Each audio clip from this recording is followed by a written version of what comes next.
with confers, that is the commission conferring acting appointments in a structured manner.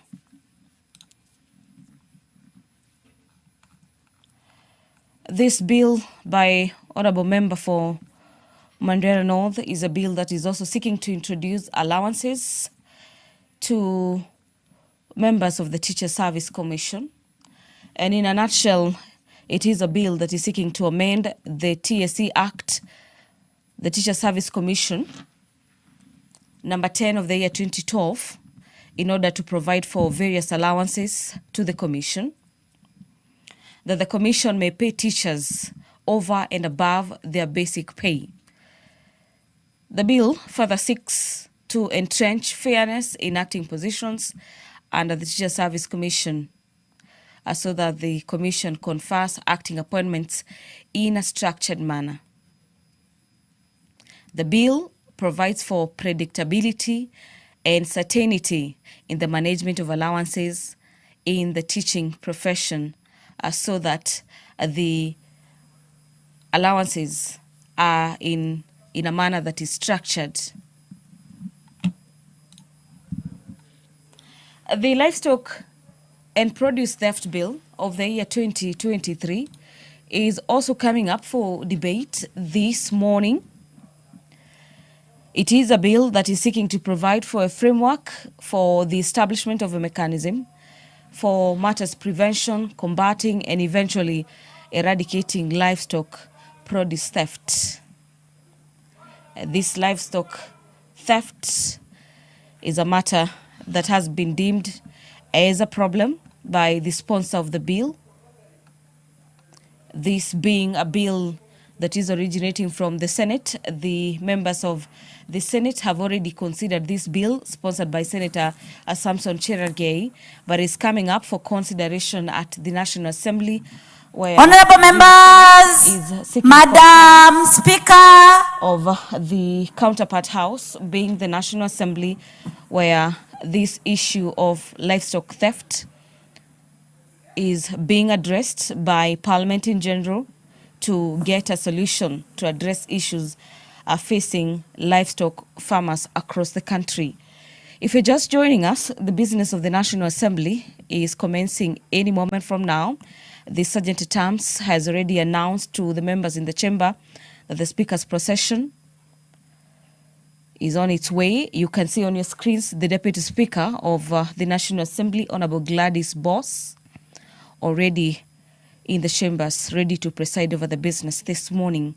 So kindly allow me to hand over for this live broadcast. Enjoy your viewing.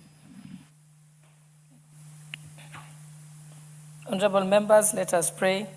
Almighty God, who in your wisdom and goodness have appointed the offices of leaders and parliaments for the welfare of society and just government of the people, we beseech you to behold with your abundant favor as your servants, whom you have been pleased to call to the performance of important trust in this republic. Let your blessings descend upon us here assembled, and grant that we treat and consider all matters that shall come under our deliberation in so just and faithful a manner as to promote your honor and glory, and to advance the peace, prosperity, and welfare of our country and of those whose interests you have committed to our charge. Amen.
Sergeant at Arms, you may ring the quorum bell for 10 minutes.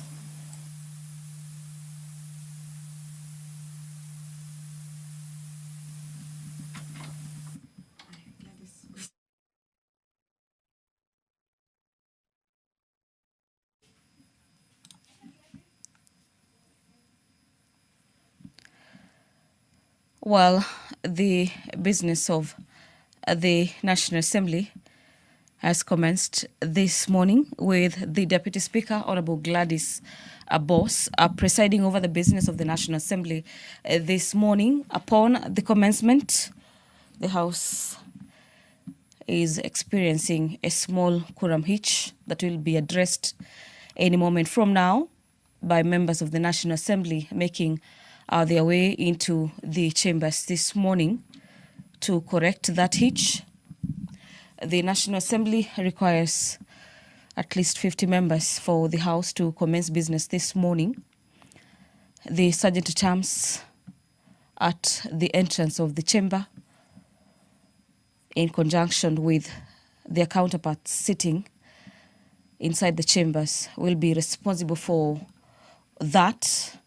And immediately that quorum has been attained and we get that signal that the quorum has been achieved, we'll be handing you over back to the proceedings of the National Assembly this morning. As you wait for that quorum to be attained, our dear viewer, allow me to take you through some of the agenda that the National Assembly is set to consider this morning.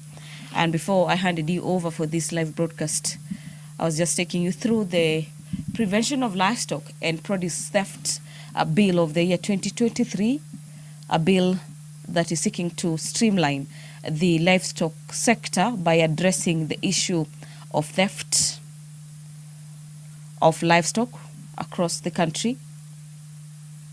It is a bill originating from the Senate, sponsored by Nandi Senator Samson Cherargei, and the Senate is seeking the concurrence of this bill that has already been passed by the Senate. The livestock prevention and produce theft, a bill of the year 2023, also seeks to provide for a framework for branding of livestock and the requirements to obtain a removal permit when livestock is to be moved from one premise to another. And this issue proposing that there be a permit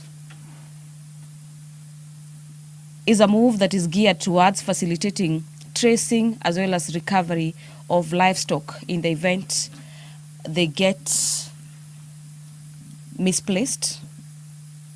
And it is a bill that is seeking to provide and create a number of offences relating to livestock and produce theft and impose stiffer penalties on the commission of offences.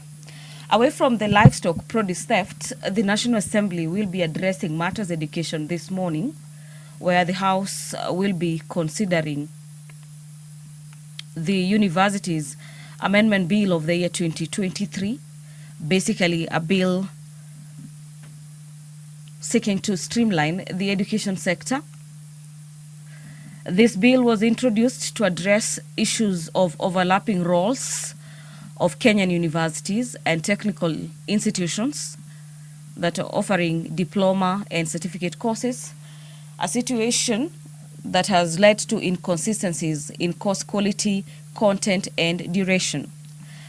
My dear viewer, currently, the both technical and vocational education training, popularly known as TVET, or the TVET Authority, if you may like, as well as the Commission for Education, the Commission for University Education, are the bodies responsible for certifying diploma and certificate courses, creating regulatory challenges and confusion in the education sector.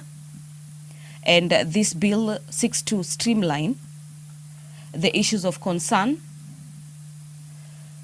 It is a bill that is seeking to amend the Universities Cap 210 to end the practice of universities offering certificate and diploma courses. This is informed by the fact that currently there are two bodies that are responsible for certifying certificates and diplomas. And this bill seeks to address the issues of inconsistencies in the education sector. Quickly following the Universities Amendment Bill is the Basic Education Amendment Bill of the year 2025 that is seeking to amend the already existing Act on the Basic Education. And it is a bill that is seeking to amend the Basic Education Act of the year 2013 to ensure alternative provision for basic education and training, that schools fall under the definition of basic education, and to provide for mapping, recognition, registration, and provision of equivalent benefits for alternative provisions of basic education training in schools. Away from the business of the National Assembly this morning, for the better part of last evening, the National Assembly was debating a number of bills as well as motions. And of key concerns is a petition that was brought to the National Assembly by a petitioner by the name Mr. Mbolo, who was seeking to have the National Assembly ban the TikTok platform in Kenya. For the better part of yesterday's afternoon sitting, members of the National Assembly were debating the report by the Petitions Committee that looked into the request by the petitioner for the National Assembly to regulate TikTok and equally consider total ban. The debate went on with members debating the proposals as well as the recommendations by the Public Petitions Committee on that petition that was seeking to regulate TikTok. The members of the National Assembly who were given an opportunity to contribute or to give their insights in regards to that petition as well as the committee report proposed the tightening of the regulation of TikTok, basically putting in stringent measures to ensure that TikTok users, especially the minors, are using the platform in a manner that is preserving the Kenyan culture, that the minors are protected from the usage of this platform, and that Kenyans, especially the young people who are using the platform, use it in a manner that is preserving the platform's economic and social benefits and does not erode the Kenyan culture. In its report, the Committee on Petitions, in the report that the committee tabled on the regulation of TikTok in Kenya, the Committee on Public Petitions ruled out an outright ban and warned that such move would infringe the fundamental rights and undermine the opportunities on digital economy. Remember, Kenyans, especially the young people, have turned into digital economy to earn a living. And the National Assembly, so to speak, proposing that the platform not be banned outrightly, and instead proposing that stringent measures are put in place to protect the youth, comes as a sigh of relief to Kenyans, especially the young people who have turned to digital economy as a way of making a living.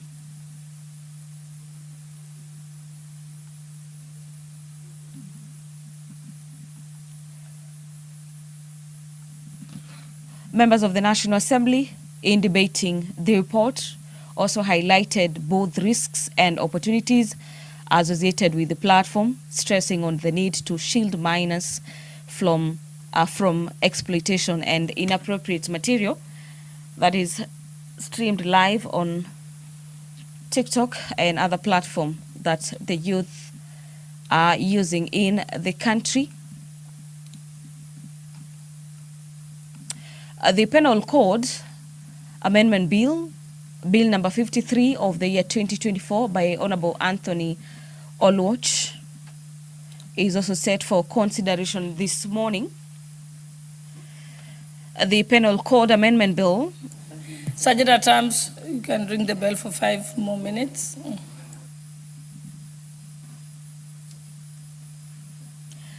That is an additional 5 minutes by the Deputy Speaker of the National Assembly, Honorable Gladys Boss, who is currently presiding over the business of the National Assembly, and the additional 5 minutes for the Sergeant at Arms to ring the quorum bell to have the House raise quorum is guided by the House Standing Orders number 34 that guide the House and the Speaker on matters quorum at the commencement of business. So we await for the 5 minutes, and the standing orders equally guide the Speaker on what to do in the event that that quorum is not attained. But upon the lapse of the next 5 minutes, we await to see whether the House will be raising that quorum for the House to commence with the consideration of business lined up in today's order paper on a day or in a session that is set aside for the House to consider members' business or private members' bills, if you may like.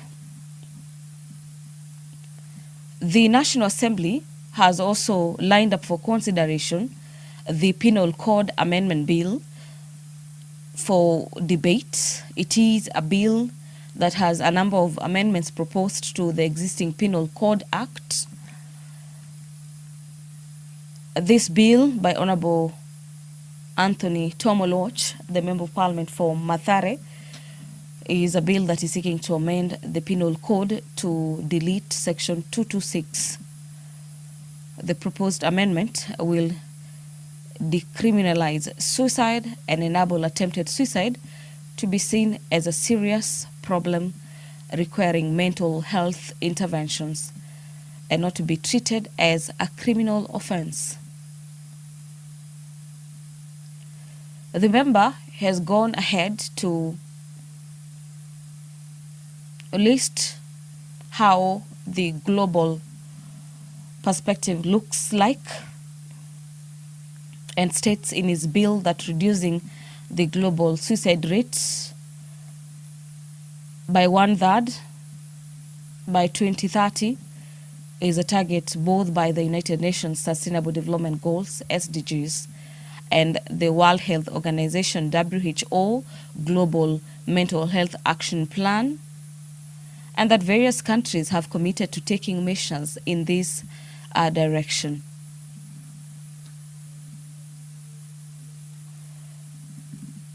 For instance, the World Health Organization policy brief on decriminalization of suicide provides that an impediment to meeting this goal is a fact that suicide and suicide attempts remain illegal in at least 23 countries worldwide,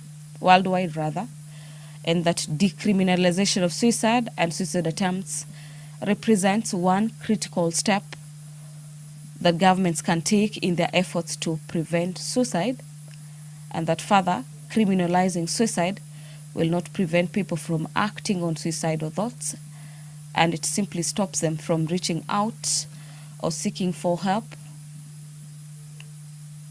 when faced with this kind of thoughts. This bill by Honorable Member for Mathare is seeking to address the issues of mental health,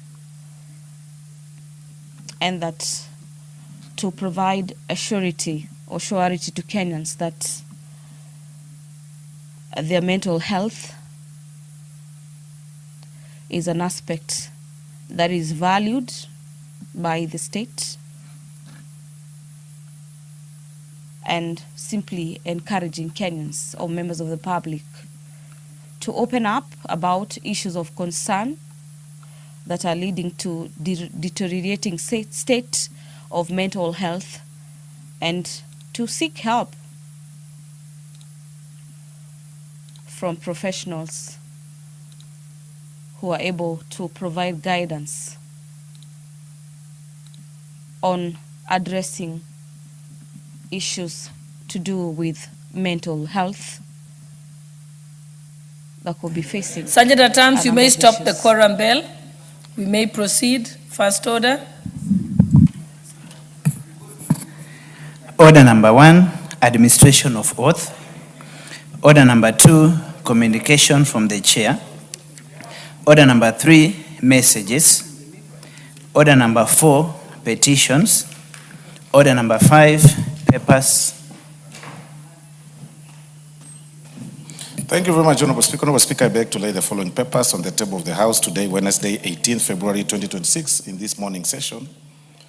Reports of the Auditor General and financial statements of the National Government Constituency Development Fund for the year ended 30th June 2025, and the certificates therein in respect of the following constituencies: Butula, Lurambi, Machakos Town, Malindi, Maragua, Marakwet West, Matuga, Mbooni, Masop, Mount Elgon, Mukurweini, Muatate, Naivasha, Nandi Hills, Dhiwa, Njoro, North Mugirango, Nyali, Nyaribari Chache, Pokot South, Ruiru, Sabatia, Samburu North, Sigor, Soi, Starehe, Suba North, Suba South, Suna West, Taveta, Tetu, Tiati, Tarbo, Turkana South, Ugenya, Ugunja,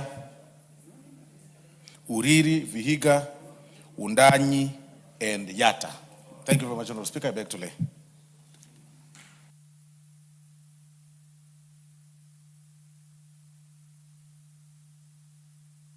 Next order. Order number 6, notices of motion. Order number 7, questions and statements. Order number 8, the Sexual Offences Amendment Bill, National Assembly Bill number 78 of 2023, second reading, resumption of debate. Honorable members, when we adjourned this debate, Honorable Jessica Mbalu was on the floor, and she had a balance of 8 minutes. So if she's here, she can proceed. Okay, she's not in the House. Members who want to contribute, kindly press the intervention button. Okay, Honorable James Nikal, you are the first one. Member for same. Yeah, Sexual Offences Bill, yes. Thank you, Madam Speaker, for this opportunity.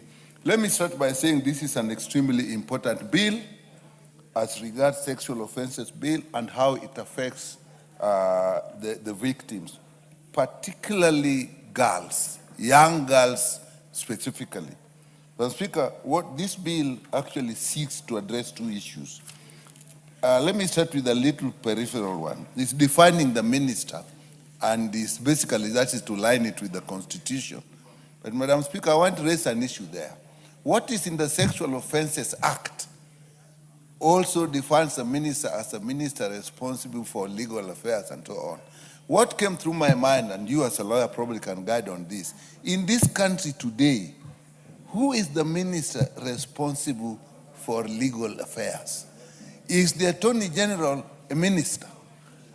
So it brings to my mind that even as we talk about the act itself, I have a feeling the act is hanging in terms of which minister should administer the act. Because the act says the minister responsible for legal affairs. The structure of the government as we know it, Madam Speaker, is that we have Attorney General who is sitting in the cabinet, but is the Attorney General, is she a minister by definition? So I think that as we align this with the Constitution is something we can look at. I don't know whether we can take advantage, or maybe we can look at in the Committee for the Implementation of the Constitution, which still exists, to look at that issue and define what the Minister for Legal affairs is. Other ministries, okay. When you say health, when you say education, we understand. But when you say legal affairs, there's an issue there. Madam Speaker, that was important to me, but I support the fact that we should align it with the Constitution. We're calling them cabinet secretary instead of minister. So that I support. The second issue in this is actually to support to give education regarding sexual offenses. I think this is extremely important. There are many issues that people actually don't realize. Even when somebody is affected, like issues of defilement or rape, how you conduct yourself immediately, how people conduct themselves immediately. Like they would say, okay, this has happened, let somebody take a bath and let's go and report. The moment you take a bath and go and report, you have actually destroyed the evidence. So people need to know exactly what happens if you are going to follow a legal process and how you report. We also know that even in the places where people report, when you go to the police stations and so on, the way people are treated is actually not supportive. Sometimes the victim actually, the behavior that seems to imply that the victim called this upon themselves. We need education in those areas so that the public should know that in many cases, this is somebody who has been grossly offended. And I think it's hard for people who have never been affected to understand how gross this violation is. I don't think there's any violation for a human being that is greater than a sexual offense that is inflicted on a person. So the psychological impact is huge. And there's need for widespread education to understand the circumstances surrounding it, the legal issues there are, the psychosocial issues, the physical trauma, and even the possible long-term physical and health impacts of this. These are things that should actually be known. And the bill itself is general enough so that we can literally craft many issues on that. So that bit on new section 46A, promote public awareness on sexual offenses through national education and information and campaigns. I support that because we can put literally everything on that. The circumstances surrounding it, what really happens, who are the perpetrators, how we deal with it. Because sometimes people put upon themselves alternative dispute resolution. I don't think this is a situation where you will want an alternative dispute resolution that, oh, this is something has happened within the family. Now I think let it just go, or some compensation. The family may feel that there's been compensation, but what about the victim themselves? Throughout their life, will that compensation really heal what they are going through? So that is extremely important. The other thing is the legal processes that are involved. How do people go about it? There is also an issue of stigma and shame. So people don't even want to come out and say, particularly if it happens in private, and in many cases, it will actually happen within families. Then people don't want, because of the stigma and the shame, they don't want to come out and say what happened. So people live with this for years. And you have children who are affected for life, or something that was hidden and kept, because even the people who are seeking peace did not, they looked at the relationship within the families, within the area, but they did not look at how it affects the person themselves, the victim. So I think that is important, that that area of promotion, we can broaden it, it can be wide, and the two cabinet secretaries that are involved will really have to really get a very huge program. And the issue here, we are giving the task primarily to the cabinet secretary in charge of legal affairs. But to a large extent, the education cabinet secretary will actually have a larger impact, have a larger mandate in terms of education. Schools are the best areas for changing people's character. So again, how will that be done? And I support when you have A and you have B. When you have to be, again, in consultation with the cabinet secretary responsible for matters related to education, again, that, as I said, is a big one. and it's again a big area. And we have to look at, when we come to education, when victims, particularly young girls, and even boys now, boys get sexually molested. Again, these are areas where a lot is hidden. How does it affect the education? The psychologically, how do they perform after that? How does it affect their conduct, their behavior? They may actually drop out of school. They may actually be trans. They may actually be very rude and controllable in school without people really realizing that the basic issue is what affected them. And when it comes to girls, Madam Speaker, if they get pregnant, leave alone the stigma that now this happened to you, probably you are not clean, now do you come back in class and be with us? How are they affected by their mates in the school? How are they handled by teachers? Even teachers themselves actually need to be educated. So that is important. But should they be pregnant, then you have another big issue. I know in this country we are relaxed about it. Girls can go back to school after they've been pregnant, but I don't think there is a legal framework that people can say, you cannot send me away from this school, because sometimes they actually go to another school. So that we need a legal framework on how do you handle them? What support do they need? And it's not only in probably senior schools and even up to university, even up to colleges. People are still affected if this happens. Are there any ways that they actually can be supported? Because this actually makes them vulnerable persons when this has occurred. So now when we are talking of vulnerable persons, somebody who has been a victim of sexual offense becomes themselves vulnerable in the future. And therefore it is important that that is taken into consideration, particularly if they become pregnant. Do we give them the support? We give them the support. How do they look after? Do they take the two roles? Because, Madam Speaker, let me tell you, biological forces are much greater than social forces. If you take a girl who has gotten pregnant and you put the welfare of their child against education, they'll pick the welfare of the child. So they will need to have the support so that the welfare of the child is taken care of so that they can continue with the education. That's a specific support we should look at. So, Madam Speaker, I see this as an extremely important bill that we should support.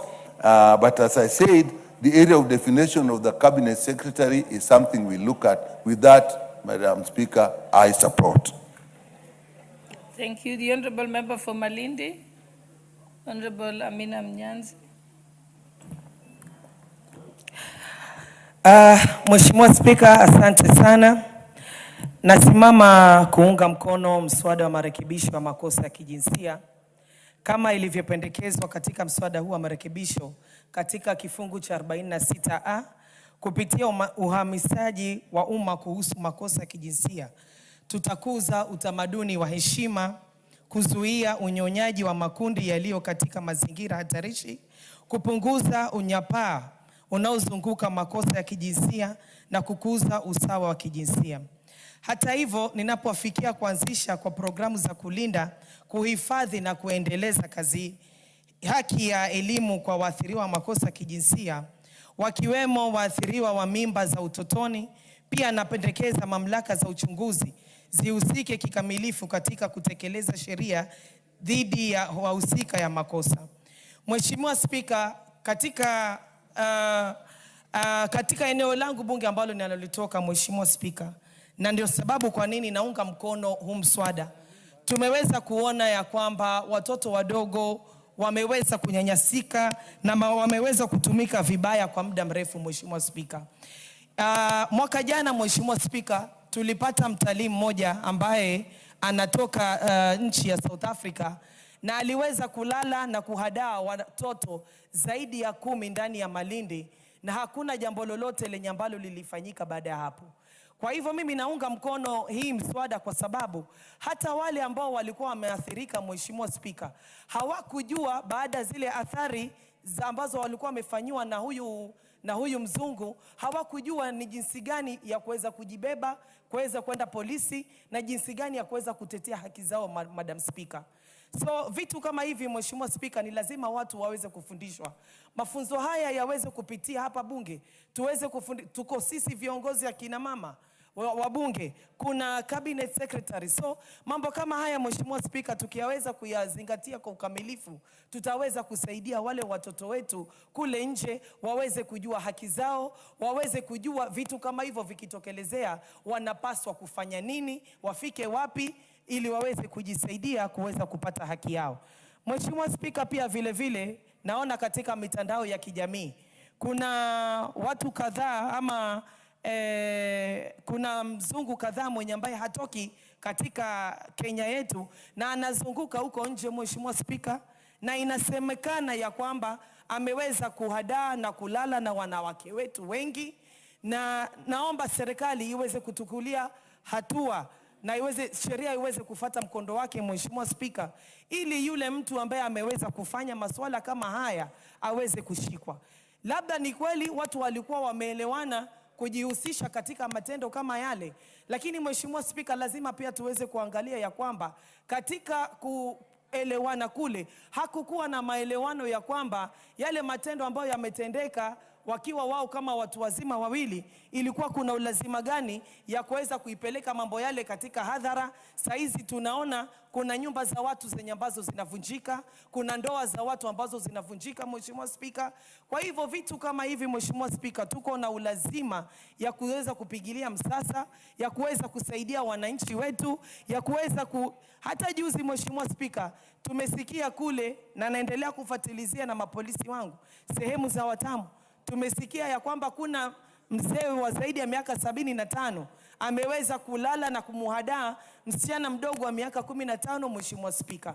So vitu kama hivi, Mheshimiwa Speaker, vinaturudisha nyuma na ni aibu kama nchi kama vitaendelea bila ya serikali kuweza kuingililia kati, na ni tusimame tuweze kuweka mikakati sawa, tuweze kuweka sheria sawa sawa ili tuweze kusaidia watu wetu, Mheshimiwa Speaker. Kwa hivyo mimi naunga kikamilifu mkono hii sheria hii ili tuweze kuokoa watu wetu na tuweze kujua ni jinsi gani venye ambavyo tutawasaidia. Asante sana, Mheshimiwa Speaker. The Honorable Member for Kitui West, Honorable Edith Nyenze. Thank you, Speaker, for giving me this opportunity to hear my views on this bill. I say this is a very important bill because it actually tries to deter the acts of the offenders, offenders to the victims of sexual violence. It's very important to actually have a stricter and harsher penalties on people who commit such offenses, and this one will ensure that in future we reduce the numbers. Because if we continue like this, then this will affect the society, because these offenses resort into unwanted pregnancies, and this affects our children's education. It also affects their health, because it also results in sexually transmitted infections. So in such, it shows that our children or the people who are offended are psychologically affected. And since they are psychologically affected, they would need a lot of counseling, a lot of treatment. And on this, I would even say that with our education, these things should be taught to our children, should be introduced in schools, so that the young people, the young children, especially girls and boys, would know people won't try to attract them to commit sexual offenses and also affect their lives. So it's good to introduce such in our schools, in our education system, so that our children taught early. And then after the offenses are done, this bill is actually trying to improve the justice, to show that evidence should be collected and witnesses protected, because such offenses, when they happen, people may fear to come up with as witnesses.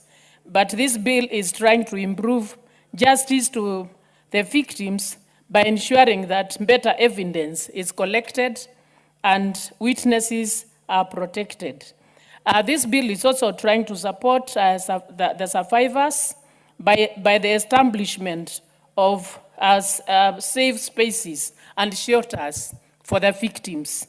And by doing so, especially from if it's done in the family cycles, it can be done repeatedly and eventually and psychologically affect the victims in such a way that they may not have a way of escape. But if there is an establishment of safe spaces and shelters, then these people can be put in a secure place where they can be free to discuss about the offenses done to them, and where they can also be cancelled so that they can get out of this stigma, because it brings about stigmatization.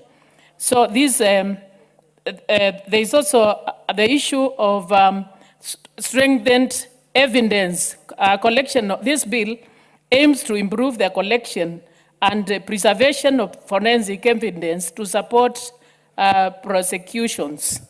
And when this one is strengthened, then it would mean that it would deter future happenings and reduce the number of people who would be involved in such. So, Madam Speaker, there is not Madam Speaker now. Speaker now, I say that there should also be mandatory compensation, where offenders will be required to pay compensation to their victims in addition to serving prison sentences.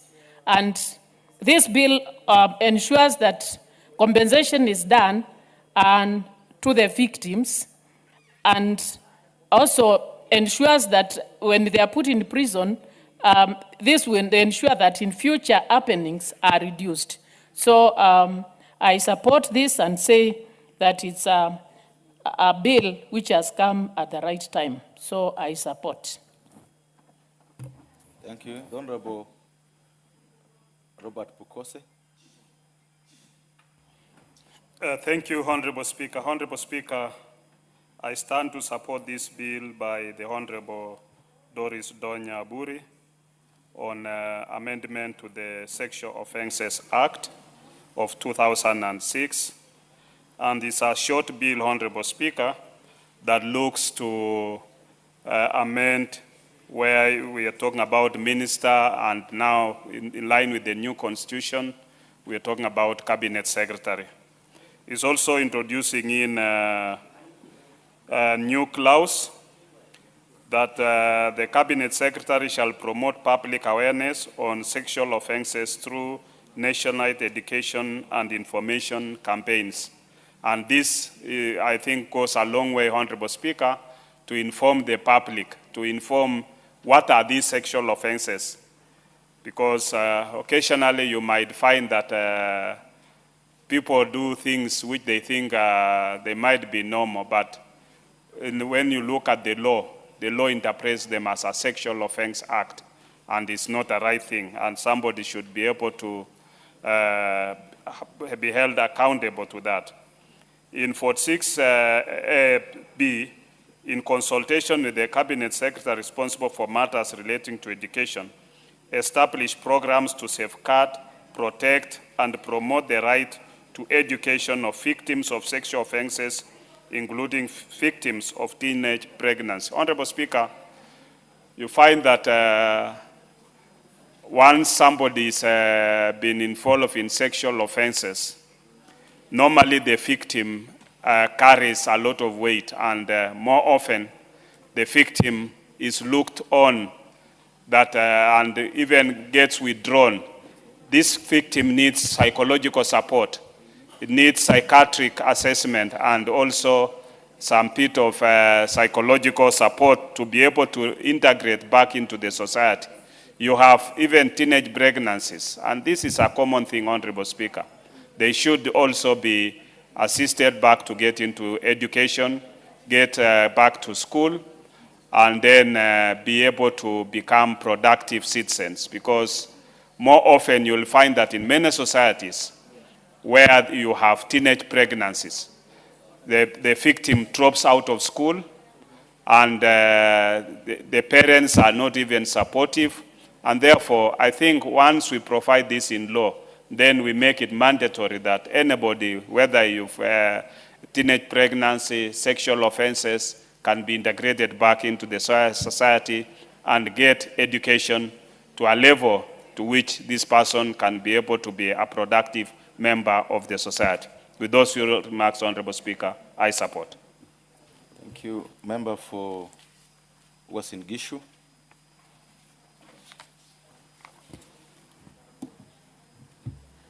Thank you, Honorable Speaker. First, I want to begin by congratulating and appreciating my colleague, the Honorable Donya Doris, for having the foresight to introduce this amendment to the Sexual Offences Bill. Ever since the Sexual Offences Bill was passed, yes, we've put many things in the law, and we should be safer.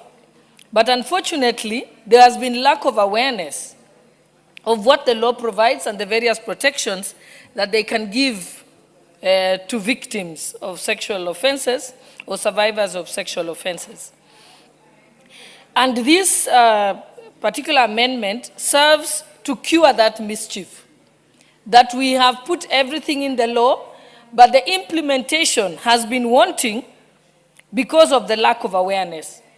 And what is laudable about these amendments is that it goes back to the very source where information can be given to our children and young people. There has to be aggressive campaigns starting from the schools.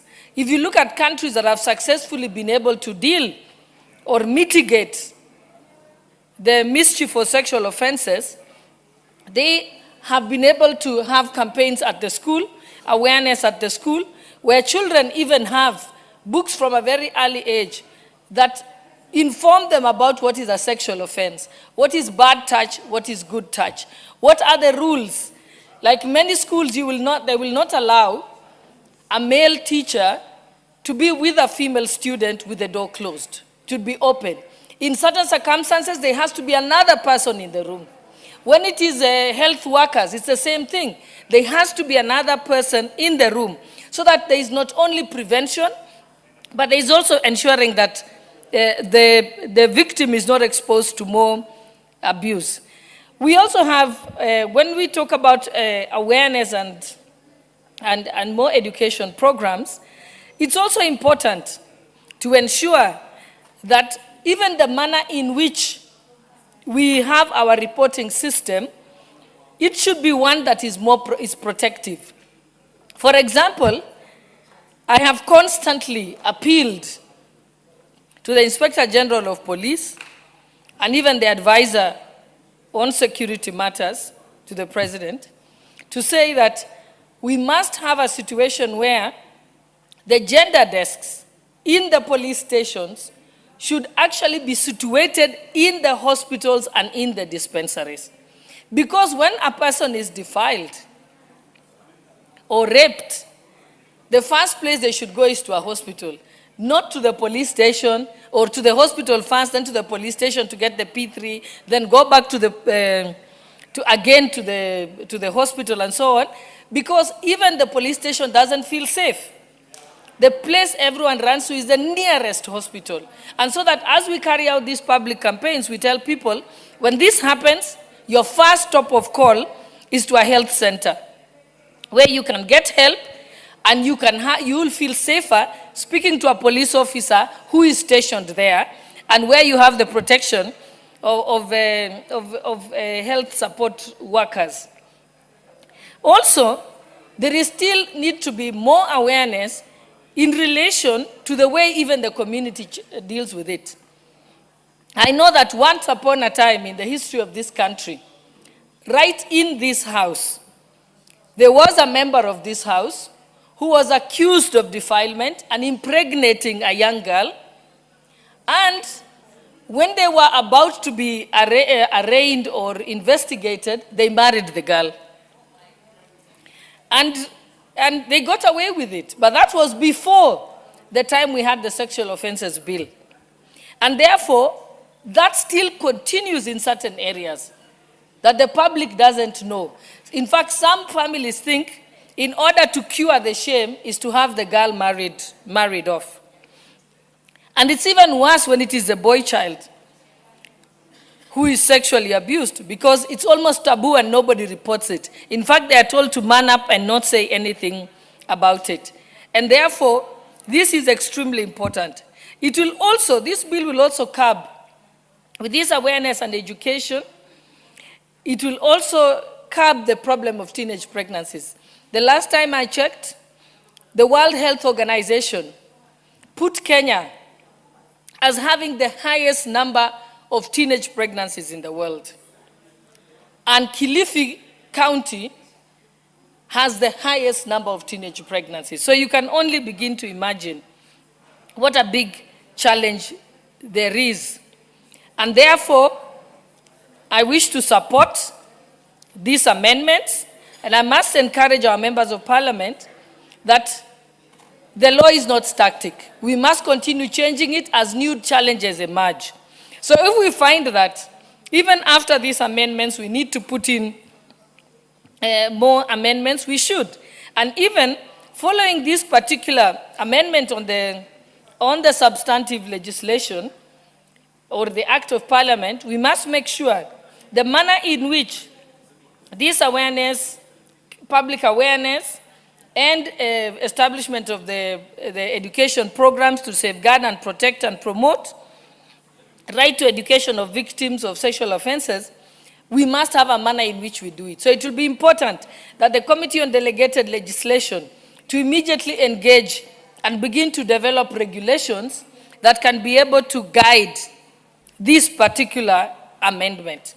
And with that, I support and appreciate, again, the members of parliament who have been very supportive of this particular amendment. Thank you, Honorable Speaker.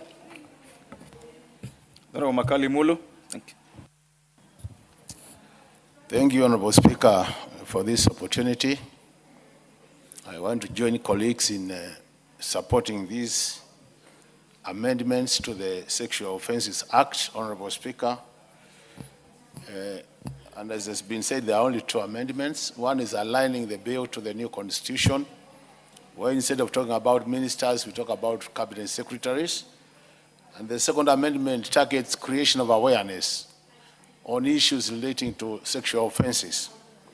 Honorable Speaker, when I listened to the Deputy Speaker make her remarks, something has just reminded me of something I've always been thinking, and maybe something we might consider as we go to the future, Honorable Speaker.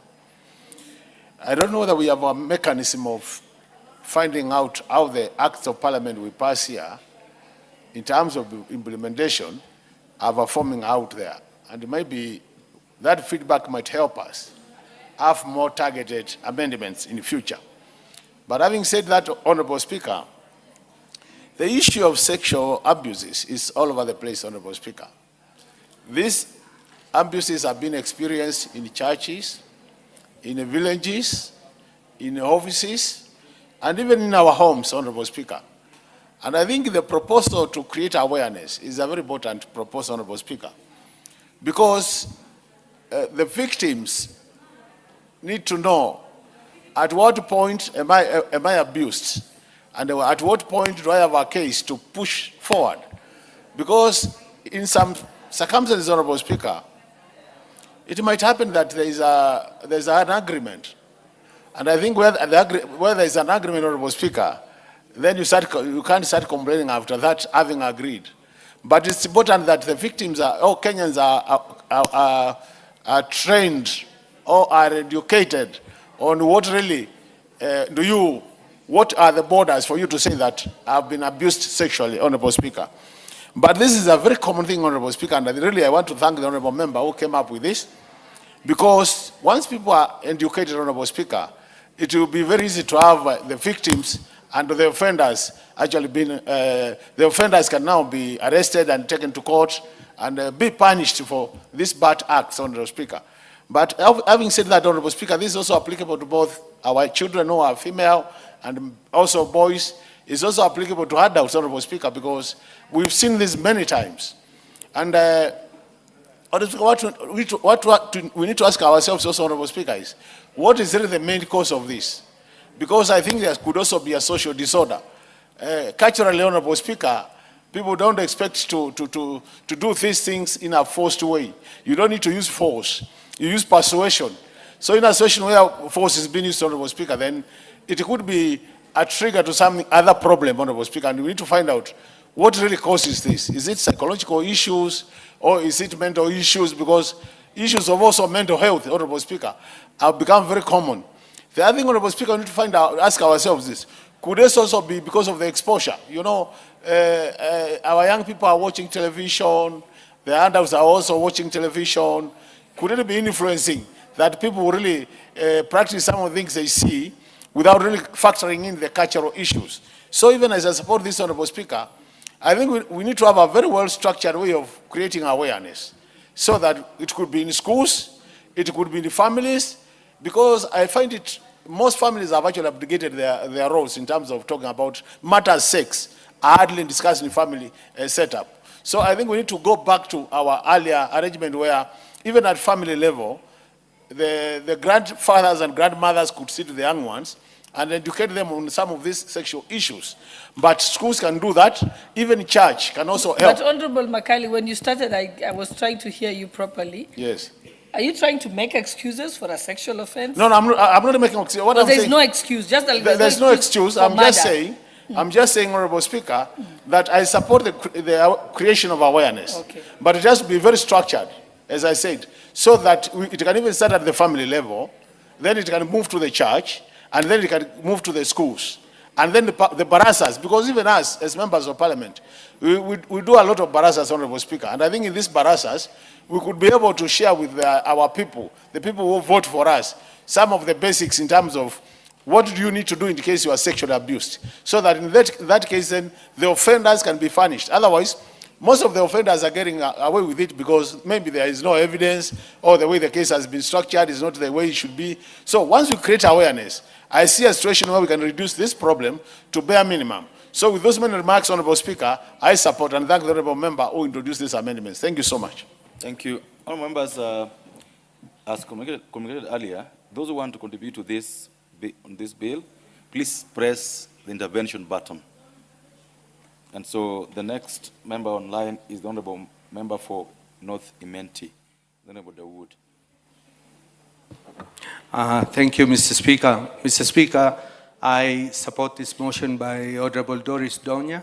And Mr. Speaker, the first thing is, it started off with Honorable Joaquin Dungu, the current judge of the Supreme Court, when she introduced the Sexual Offences Bill in 2006, which became an act of parliament. And I think from there, we have taken off. Mr. Speaker, it is quite well to talk about public awareness, and I think it's a good thing with the public awareness. But, Mr. Speaker, we need to go further than the public awareness. Mr. Speaker, there was this report by the Gender-Based Violence Task Force where the former Deputy Chief Justice, Dr. Barasa, presented to His Excellency the President. And it goes further to say that sexual offenders should be castrated chemically. Mr. Speaker, I agree to that completely, and if it would be possible, if we can amend this bill to put that into law, I think it will go a long way. Mr. Speaker, we cannot be talking about teenage pregnancies at this time, because those teenage pregnancies, there must be a man behind that. And we need to not just leave it at that. We need to get DNA results and charge those people who have impregnated the girls, take them to court and let them be sentenced, Mr. Speaker. But if our public awareness is just saying that we have got teenage pregnancies and not dealing with it, I think we do not go far enough. We need to go further than that. When we are saying awareness, we need even that, I think one of the speakers has said, that we should know where to report.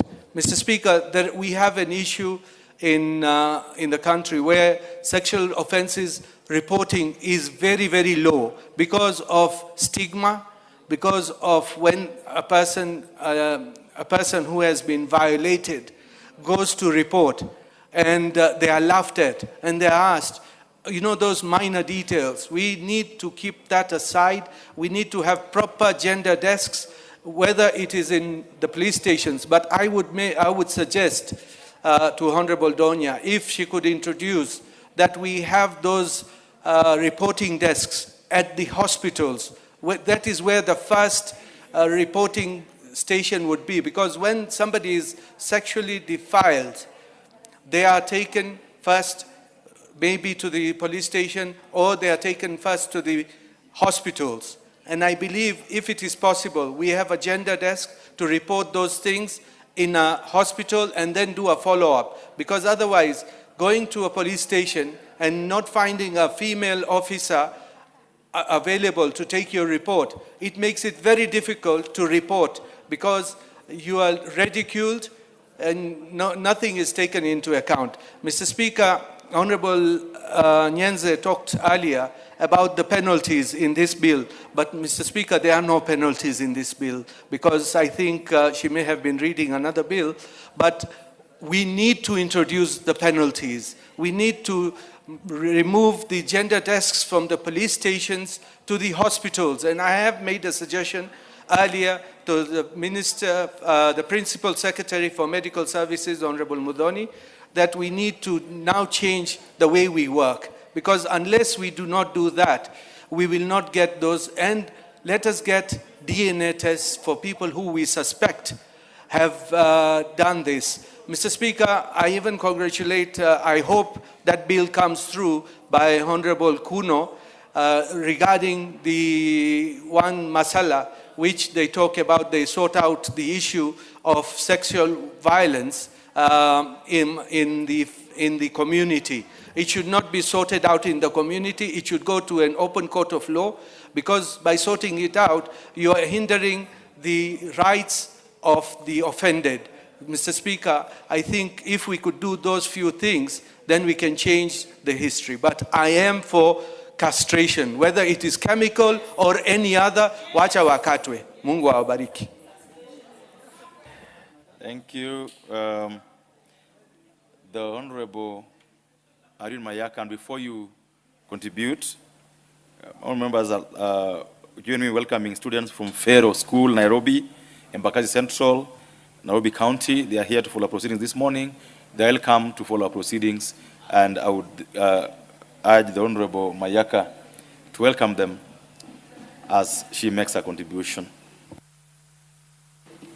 Thank you, Honorable Speaker. And before I even begin, let me take the opportunity to welcome the students to Parliament. It's a great opportunity for them to be able to learn what it is that their legislatures do. So, karibu sana to the students. Honorable Speaker, I would like to also add my voice to this particular amendment bill, which seeks to amend Section 46A of the Sexual Offences Amendment Bill, sponsored by my sister, the Honorable Doris Aburi. And I'd really like to thank Honorable Donya for bringing this bill and for sponsoring it. Because, Honorable Speaker, this is a very important bill, especially at this particular point, because a lot of assumption is made that there's awareness in terms of what sexual offenses and how sexual harassment even begins. Honorable Speaker, Part A of the bill is talking about promotion of public awareness on sexual offenses through a nationwide education and information campaign. Honorable Speaker, this last weekend, we've been treated to very embarrassing videos of a Russian guy who was trying to woo Kenyan women, who are quite unaware because of he was wearing gadgets that were taking videos while he was trying to woo them. And Honorable Speaker, if you look at even Section 55, Section 43(1)(f) of our Constitution, which speaks about general right of education for everyone, I actually think that this education is not even important for just children. Even us as adults, we need this education because people need to be very aware of their surroundings and people who are trying to woo them into this direction. Because it's very embarrassing to see grown women in Kenya being wooed into getting into hotel rooms, into Airbnbs, without even being aware of their surrounding. They don't even know if this is someone who wanted to even harvest their organs or rape them or something like that. So awareness of this is very, very important. And awareness begins, Honorable Speaker, from even the girls being able to know that it is okay to say no. Because some of them don't even know that it is okay to say no. They think they're doing men a favor, or they think by saying no, they're being disrespectful. So this education is very important. Honorable Speaker, even the issue of stigma. Because a lot of times the reason why sexual offenses are not even brought to justice is because of the stigma attached to it. So the people in the home state do not even want to go and report that their child has been raped, even if it's by someone who is a relative to them, because they feel like it brings embarrassment to their home. So it's very important for people to be aware that it is okay to actually report this. Section 2 of the amendment by Honorable Donya seeks to ensure that the Cabinet Secretary, in consultation with the responsible for matters of education, is also ensuring that this particular education is being done. I had Honorable Nyikal questioning and asking who the Cabinet Secretary in charge of legal affairs is. Right now, under our current constitution, we do not have a Cabinet Secretary for legal and justice and constitutional affairs as we did in the previous dispensation. But we do have the AG, who has the legal affairs department that sits under her office. Secondly, we also have the women advisor to the cabinet, who advises the president on matters to do with women affairs and policies relating to women. So we do have people who are sufficiently representing us in cabinet in terms of these particular affairs and who can actually take this up. And Honorable Speaker, I really want to believe that once this is actually assented into law, that we will have the necessary steps taken in place by the cabinet secretaries in charge of this, so that we can have a comprehensive curriculum on sexual matters in this country. Because we shouldn't take these things for granted.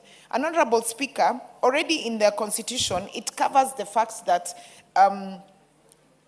we have a right to education, not only in terms of compulsory basic education as is indicated in Article 53(1)(b), but also Article 53(1)(f) that talks about general right of education, Article 55A that talks about statute of ensuring there's relevant education to the youth and training, and Article 55B that talks about minority and marginalized in terms of guaranteeing specialized opportunities in education.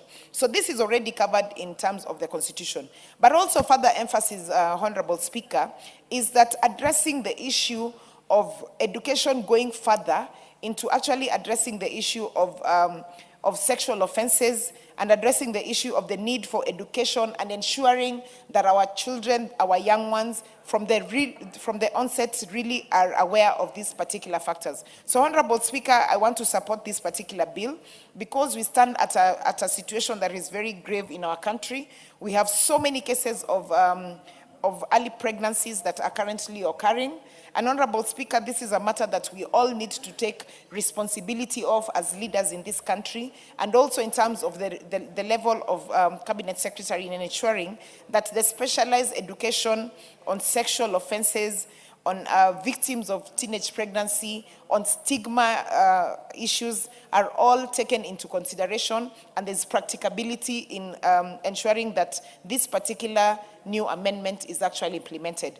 With those few remarks, I support and I submit. I thank you. Thank you. I cannot see the member for Lamu East in the house. Is she in the house? Then member for Marakwet, Elgeyo Marakwet, Honorable Bangaleche.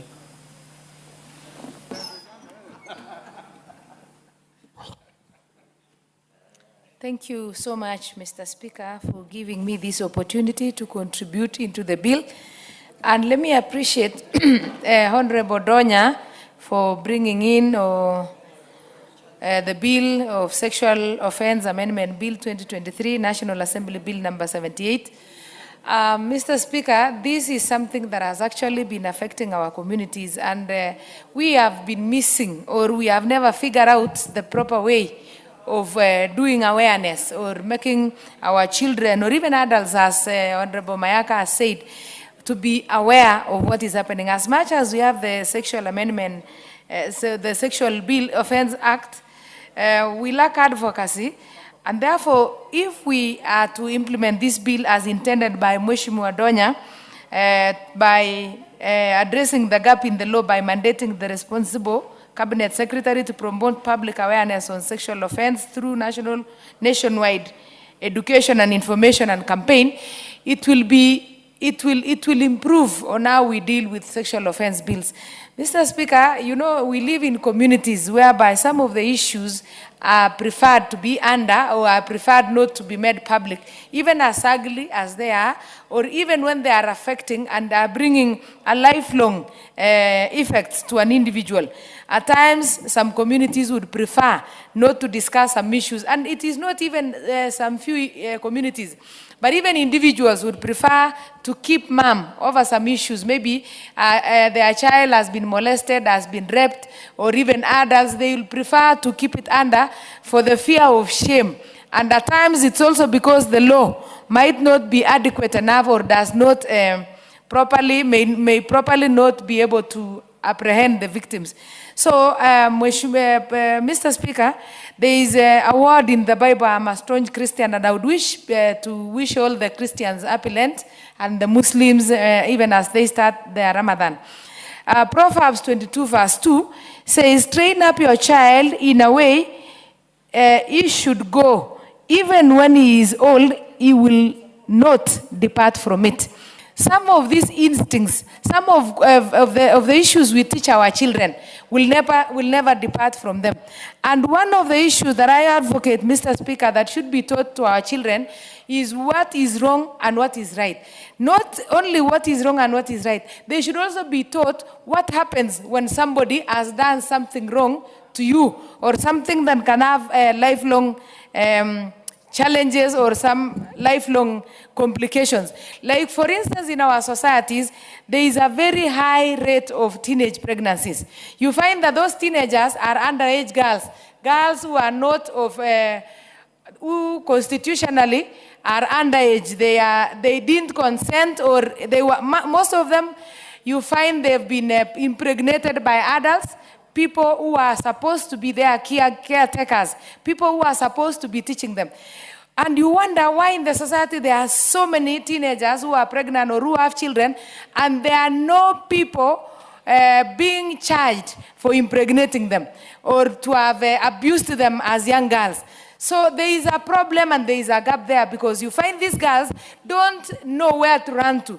They are not aware where they should go and report these abusers, these people who molest them, or people who end up abusing them and make them pregnant, or even leave them with lifelong diseases and consequences of having unwanted pregnancies, having to take care of children they never planned to, with people they never intended to have children with. So, Mr. Speaker, it will be good if it is introduced. And last week, during on Wednesday, there is a member who said, if we introduce this education early in primary, we will be teaching our children, or we will be exposing our children to information they ought not to. But remember, if a child is abused, that person who has abused that child has introduced that child to things that he or she was not supposed to know. So it is better to be ahead of those people who maybe would want to teach and abuse our children. Mr. Speaker, I am of the opinion that even if it is possible, it becomes part of the curriculum. So that when a child knows that if one or two things has happened to them, some children might fear their parents. They'll be able to go and report it to the chief or to the police station or even to their teachers. Sorry, Mr. Speaker. And for those who will be bold enough to go and report it to their children, to their parents, should do it early enough. Remember, there are other challenges apart from maybe pregnancies or even the physical effects of rape and other abuses. A child might contract a disease that will live with them like forever. But if you bring that education very early, a child will be aware and will know that in case something happens to me, like in a case of rape or in a case of an abuse, that child will know that I need even to go to a doctor within 72 hours to get a PEP so that you cannot get other diseases like STIs and STDs. But if you don't teach them or if they are not aware of it, a child will just decide to keep quiet and not tell anybody. When you go and report a rapist or somebody who has abused a child, they always need evidence.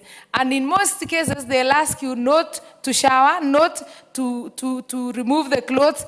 But if the child is not aware, you will find that even before reporting to the parent, the child maybe have sanitized or has washed himself or herself, has changed, and that one will tamper with the evidence. So to me, it will be very important if the education will be made public.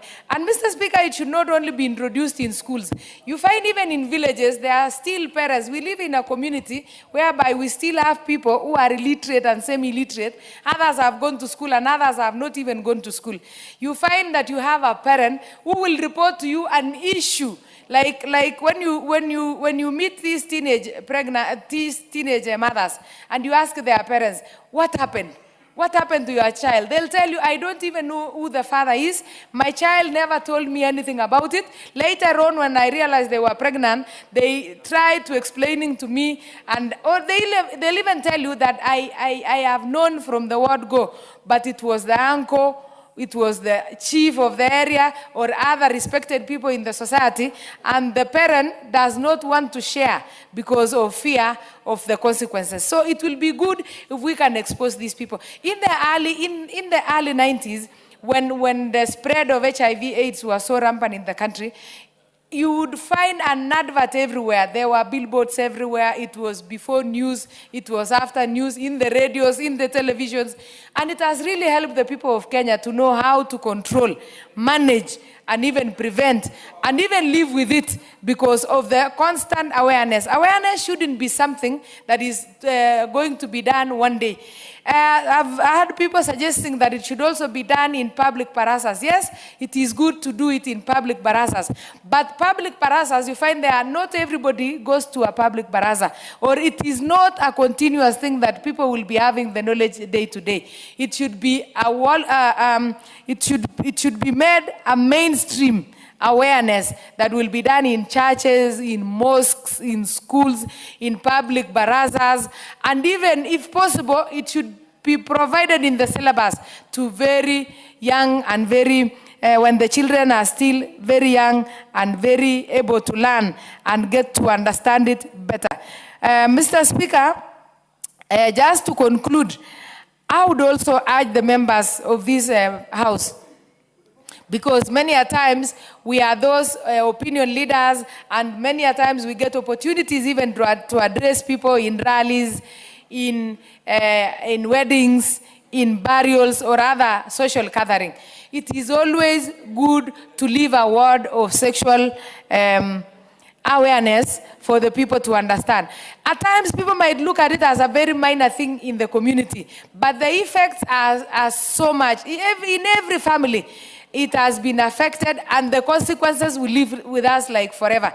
You find even some other behaviors that people carry on into their lives. You find somebody becomes a serial rapist. When they are asked, they say, I was molested. You find a girl becomes just unruly or uncontrolled in the society due to the shame or due to the challenges that they developed after being harassed or sexually abused. So, Mr. Speaker, I support this motion, and I would wish to appreciate the member, and it should be made aware. I repeat again, and let me make clear that it should be incorporated in the basic education so that our children can learn it as young as they are. Thank you, Honorable Speaker. Member for Makwiny County. Thank you, Honorable Speaker, and I'm from Makwiny constituency. I also wish to put my voice to this very important bill by Honorable Donye. The amendment comes in time because when we look at the offenses, sexual offenses bill, there is a gap it did not actually address, and it creates a lot of gap between the practice and the law. Because while the law was very clear what needed to be done in terms of sexual offenses bill, Honorable Speaker, the practice continued in our communities because of lack of knowledge. And I think that is what this amendment is actually going to address. Because when our communities remain unaware on the issues of sexual offense, even when the law is very clear, they continue violating without an action. And I think, Honorable Speaker, that is where the tire touches the road. I'm very excited because yesterday I was having a meeting with the community, and this issue came very well, very much. We are investing in terms of CDF to so many learners, yet getting a lot of dropouts through early pregnancies in schools. And those people who make those offenses, they are being embraced in the community because even the elders who come to settle the cases, they are still following their traditional know-how. They will even request the money to marry the girl. And even when the money marries the girl, the girl loses all the opportunities in life. And they are doing it with a lot of innocency. They actually, when they are deciding the man should marry the girl, they are doing it with a very clean conscience, thinking they are helping the girl to live and live better with her husband. Honorable Speaker, you can imagine how painful it is for a girl to surrender to be somebody's wife who actually raped you for the rest of your life. So I think this bill, if implemented, this amendment, if implemented, it will actually add a lot of value because it will give these girls awareness so that the law, the sexual offenses law can actually be helpful to them. Honorable Speaker, it's also important to realize the social cultural setup of our communities continues still to promote some of these practices, including wife battering, because they believe, because of gender biases that have continued from time to time, they do not see an offense in that. And this does not only hurt the woman, it actually affects the entire family. And it's also a sexual offense bill, which this amendment addresses. Because if our people get this awareness, Honorable Speaker, then we'll have many people in our societies who can stand up for the vulnerable and the disadvantaged. And that actually will bring a lot of security at the household level and even in the community level. Honorable Speaker, you know what is not budgeted, it's hardly implemented. If this goes to the mandate of the Honorable the Cabinet Secretary, it gives an opportunity for issues related to issues of gender violence to be budgeted for. Because sometimes these are assumed to be very small things that are causing a lot of havoc in the community. But people think water, classroom is a big problem. But we realize these are very small, they look very small, but it is really touches the fiber of the society. So I think having this amendment will enable the secretary, the ministry concerned, to have a budget towards advocacy, awareness raising, right up to the community level. And Honorable Speaker, I think this will add a lot of value into our society. Honorable Speaker, I had one of the members recommending castration. But I think the issue is not the issue of the act, it's the dignity. We are not only looking at pregnancy. Pregnancy being a problem, we are looking for more than pregnancy. Even without the issue of, even if people were castrated, we are looking at what are you doing to the dignity of the woman, of the girl, of the boy. So castration, in my own opinion, Honorable Speaker, I don't think it will actually add a lot of value, because even castrating men is a sexual offences bill. It's a sexual offense because they are entitled to their sexuality. So what we are looking for is the discipline of the human person, and castration in itself is actually, because when we talk about a sexual offense, it's not about women alone. Even men need their sexual dignity, and they need to be protected, and this awareness should be there. Honorable Speaker, my last point is the issue of when we are having formal education. I support this point. It's important once this awareness is entrenched, becomes slow. It also happens in our school. Because when you have two parallel schools, the informal school and the formal school, the informal school in the community talking so much and supporting the issue of sexual offenses, then you realize the formal school might not do a lot. So when this awareness goes up to the communities, Honorable Speaker, we are likely to change the society and to live by values. Honorable Speaker, in a summary, this amendment will ensure that we have societies that lead their life based on values, and the value system will actually promote the well-being of the society. So, Honorable Speaker, I support and congratulate the member. Thank you. Thank you. Member for Masinga.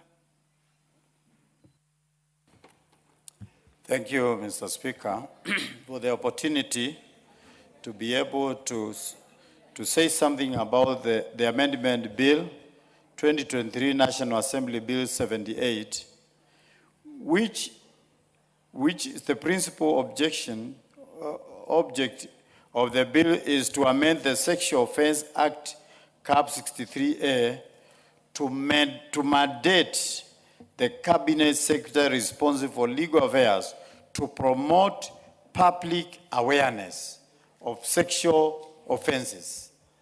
This is the body of the amendment.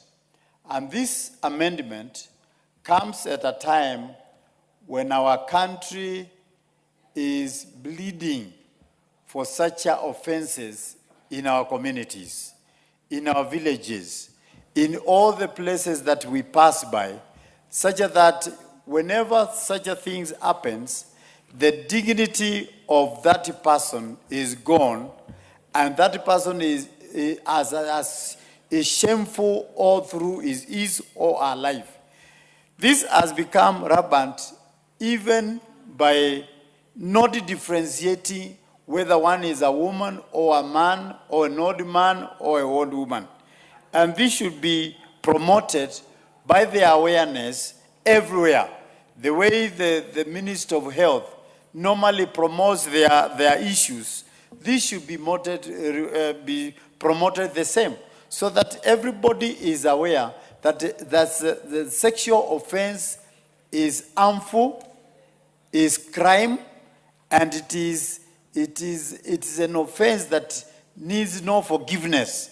So I am trying to say that this crime is one of the worst crimes that one can commit to anybody, because you are forcing somebody to to do anything which you are not permitted.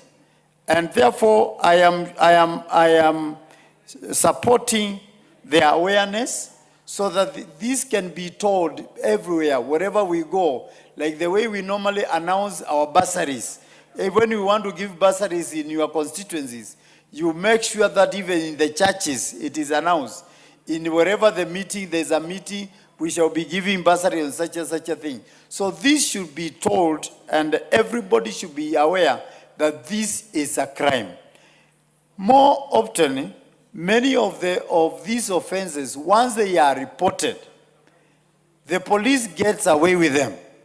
And even they tell the criminal who does such a kind of thing, the tricks on how to evade it. And even some of them normally take bribes. Like I know a few in my constituency who took bribes to get away with the sexual offense of some minors. And therefore, this should be told, even the consequences of the people that it does the act, and also the consequences of the police that tries to evade this crime act so that they can help the victims, they can help the offenders to get away with it.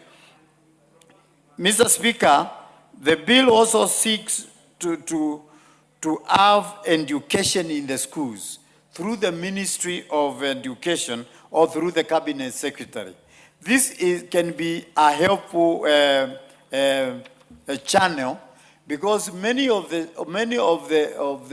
victims are young children, young girls, young boys. But when they are aware, when they see some people trying to trick them with some money or some biscuits or some of the things that they normally trick them with, like let's go and I buy you chips or whatever, that they can be aware that when they see such a people tricking them, they are trying to seduce them so they can have sex with them.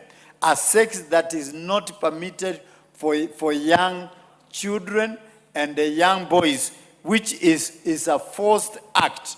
So, Mr. Speaker, I am supporting this awareness totally, so that the awareness can be in the schools, can be anywhere where the community meets, and they should be talked openly without hiding, because many of the people that contribute to the hiding are the parents.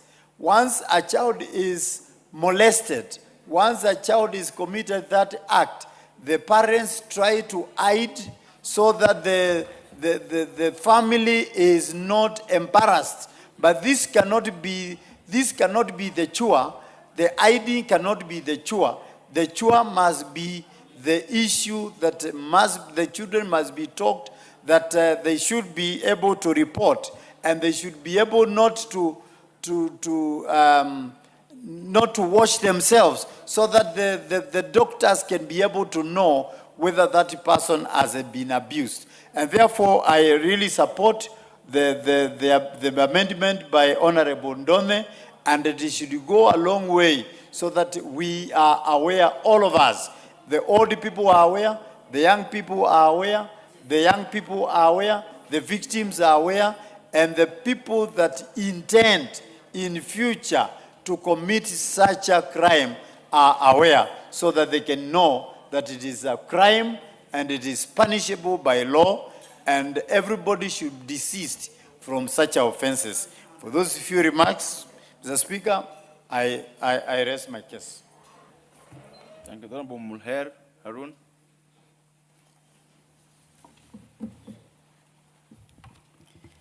Thank you, Mr. Speaker.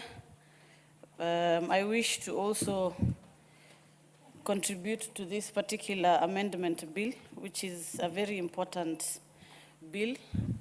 And I also want to congratulate Honorable Donya Doris for being prompt in matters women and sexual offense issues. And Mr. Speaker, I support this bill because it brings a very critical issue on public awareness, which is something that has very much deteriorated over the past few years. I think growing up and when I was in school, I remember there was a particular campaign that was run in our schools called Tumechil, which was airing on TV prime time. And it really brought out the importance of sexual education, sexual discipline, and a matter of morality. But where we stand today, you find if you live here, the next thing you find on the immediate billboards are massage parlors, which allegedly advertising unnecessary and ungodly acts. Our country is a country that is guided by morals. The Constitution also emphasizes on that. We have seen how sexual trafficking and sexual cases are happening across the globe, with countries like America handling the files of the Epstein files, where young girls have become victims and trafficked. Mr. Speaker, if we continue to allow these public advertisements through massage parlors or pubs where you find young women who are carrying boards inside the clubs and bars, incriminating themselves as women, not out of choice, but because there is lack of proper awareness. So, Mr. Speaker, this bill will really bring out that matter, and I really want us, especially as a young person, and the generation coming after us to be informed on the importance of having sexual discipline so that we can be able to address these issues. Mr. Speaker, there was also a campaign that was run by then Honorable Raphael Tuju, I think, if I'm not wrong, which really did very good awareness for children who are in schools. Mr. Speaker, this is something that we need to bring back, and I really want to thank Honorable Donya for bringing up this particular angle to the Sexual Offense Act. The second issue is on maslaha. I come from a region where maslaha is very much practiced. The Constitution, we know, allows for alternative dispute resolution, but explicitly matters rape or murder cannot be things that are handled under trees or where elders can come together to address it. So, Mr. Speaker, this amendment hopefully will also be able to seal that loop, and it's something that I intend to continue adding on to my voice even as we head to Committee of the Whole House. Mr. Speaker, the third issue is on technology-facilitated offense. With the emerging technology today, for example, what we saw with the Russian person who was in our country, he simply wore a Ray-Ban Meta glasses like the one I'm wearing and secretly recorded young girls. Whether it was consensual or not, Mr. Speaker, it is a technology-facilitated offense, and my recommendation is to frame non-consensual sharing of explicit images like that to be termed under the Sexual Offense Act. We already have that covered in the Cybercrime Act, Mr. Speaker, but explicitly it does not classify technology-facilitated offense as a sexual offense. So, Mr. Speaker, at amendment stage, I also recommend the mover of the bill to capture this so that we are able to seal these loopholes completely. Mr. Speaker, technology keeps changing every day. The vulnerable people always will be young women and girls and children.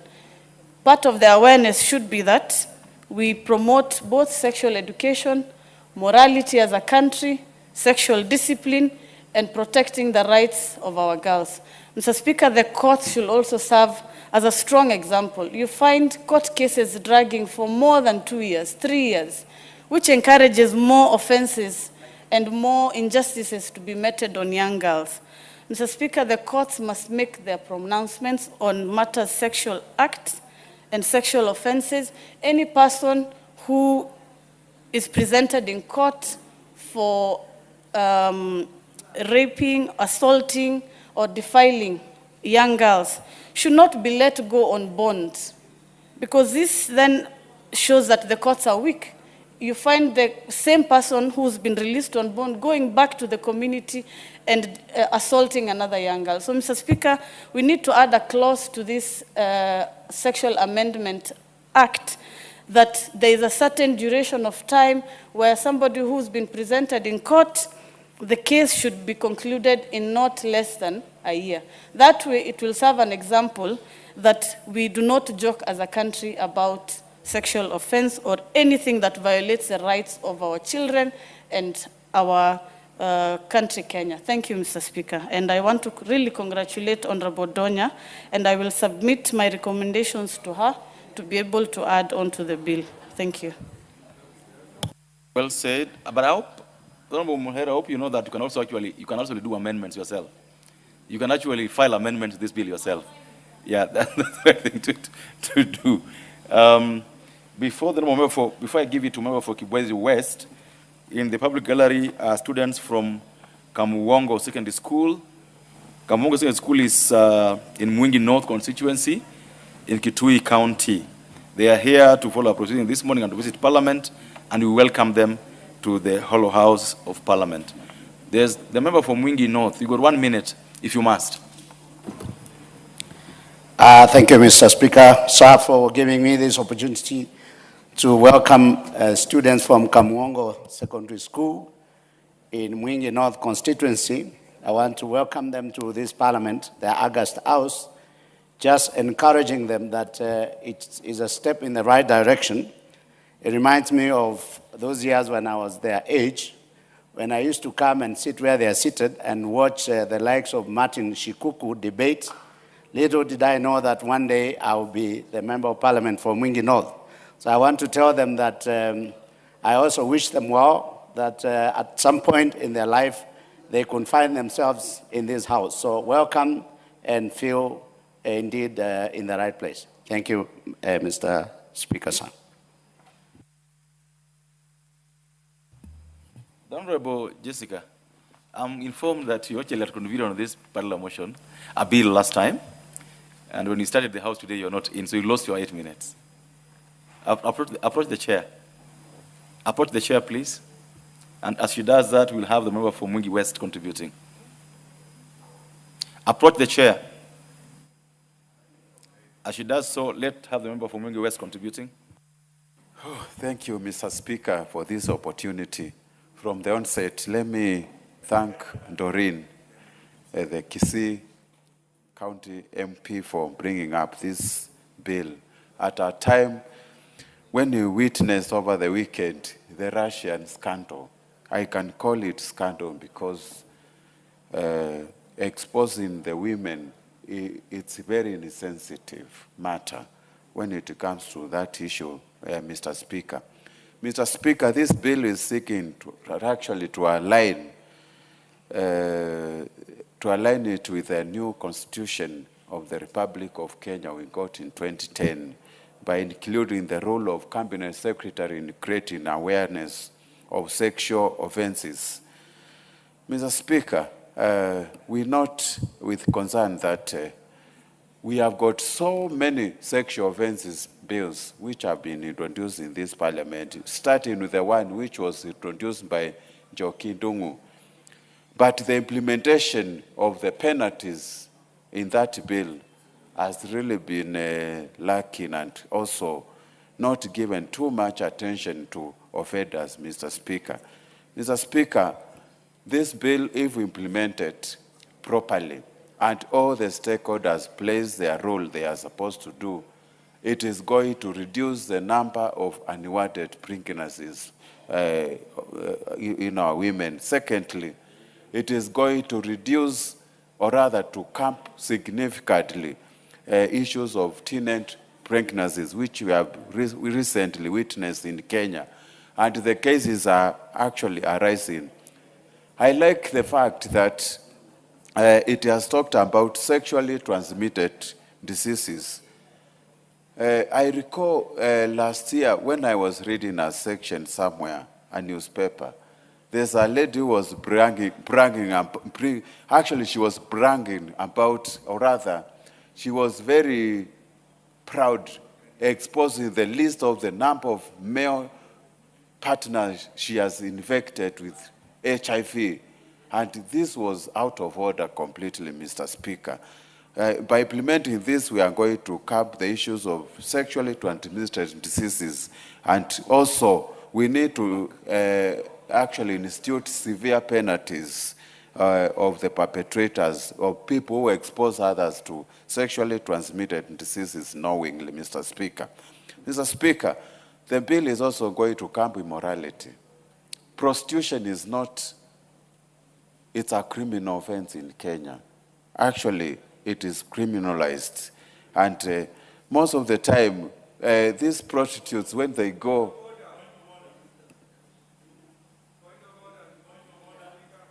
hey, Mr. Speaker, just ignore them. I know they want to. Order. How would if you didn't go where you're going? You're going on a terrible tangent. The Honorable Member for Suba South. Yeah, Honorable, thanks, Honorable Speaker. Is it in order for the Honorable Members to mislead the House that prostitution is a crime under our laws? The only crime is living off the proceeds of prostitution. That is what I know to be the crime under our laws. Mr. Speaker. Order. He is out of order, but I'm sure you also informed him, so he's now aware. Proceed and talk. Mr. Speaker, prostitution may not be illegal in Kenya, but it is an immorality itself, and it is against religion. And our Constitution recognizes the supremacy of Almighty God, Mr. Speaker. That is why I'm saying it is an illegal exercise in Kenya. Mr. Speaker, going forward, I would like to say the law is not static. We need to keep on amending this sexual offense bill in many ways by, first of all, ensuring there are heavier penalties for the perpetrators of sex offenders, Mr. Speaker. The other issue, actually, we need to do is to educate victims, the procedures they can undertake when they actually become a victim of sexual offenses, Mr. Speaker. Like, for example, when a girl is exposed in this act, she may never know where to start and how to do it. She may even end up saying she will be stigmatized, or rather she will be discriminated if she reports the issue, Mr. Speaker. And this is going to create awareness, and it will be best practice for us to protect our society, Mr. Speaker. Mr. Speaker, the bill also needs to compel the health sectors, or rather the health centers, actually to provide emergency medical attention if somebody is sexually exposed, or rather is raped, and there are no medical attention given to her or to him, Mr. Speaker. With those few remarks, I fully support this bill. Thank you.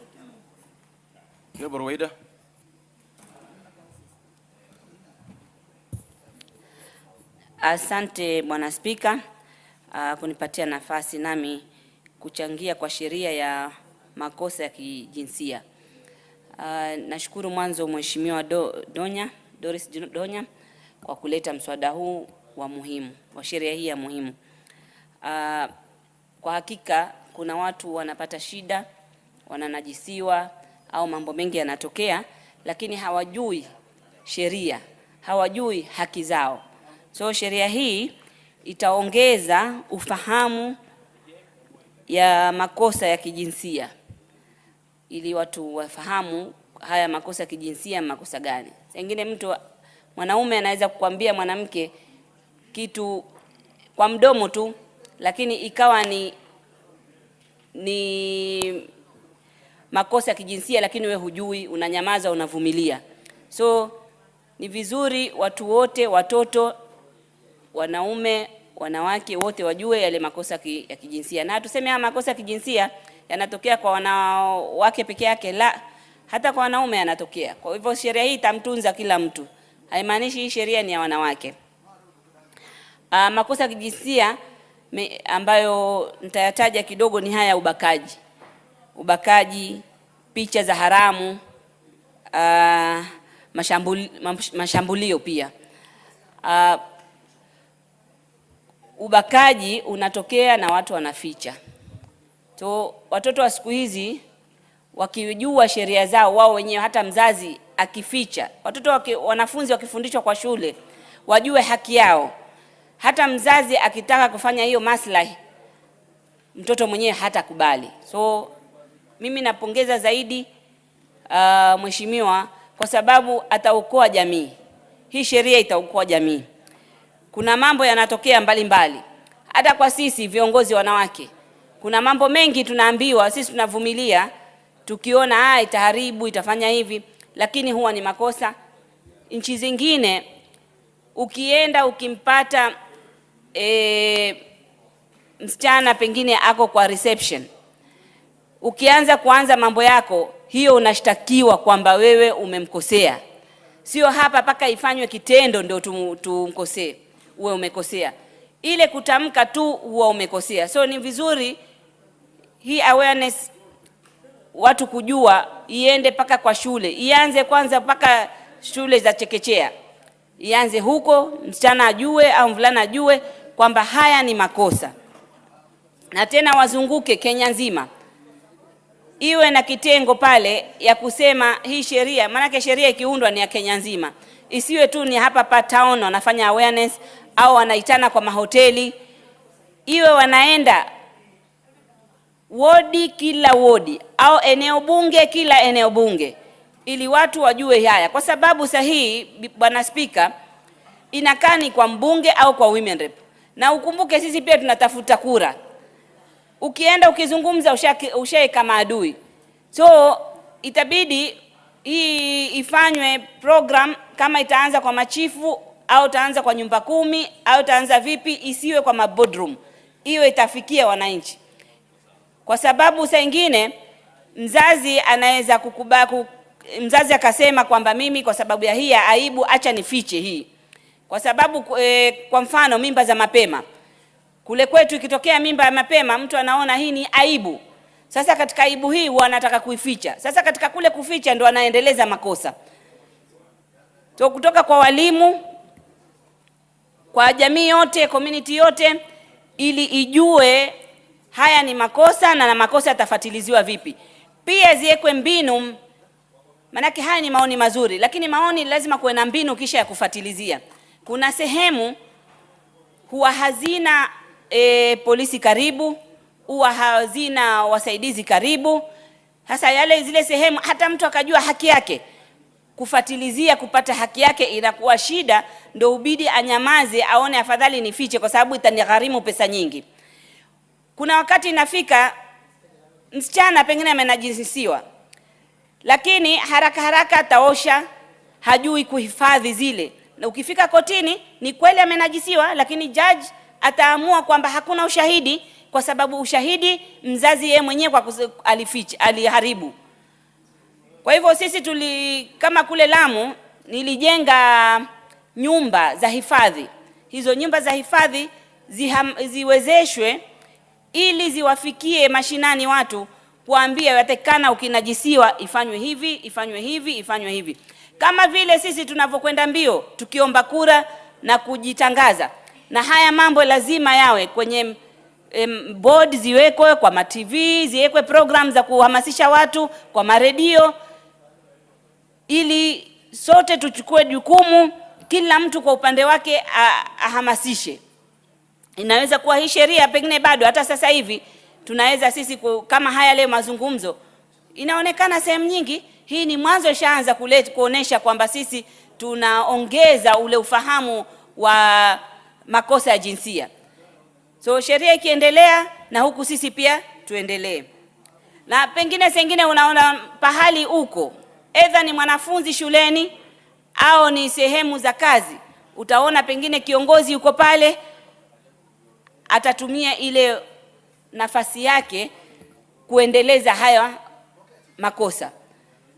Kwa mfano pengine mtu wako kwa position, hufai kupata promotion mpaka aanze kulegezeana macho au muanze kuambiana maneno mengine ndio upate promotion. Hizo zote ni makosa ya jinsia.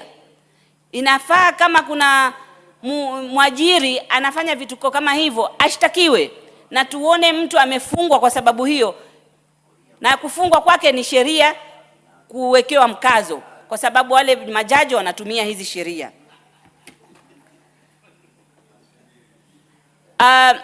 Haya tunataka tuseme yote ni kwa sababu ya upande wote. Wasichana wetu au wavulana wetu mashule wanapitia haya mambo mengi, na pengine wanaficha kwa sababu ya uoga, au saa nyingine hata sisi wazazi ni wakali.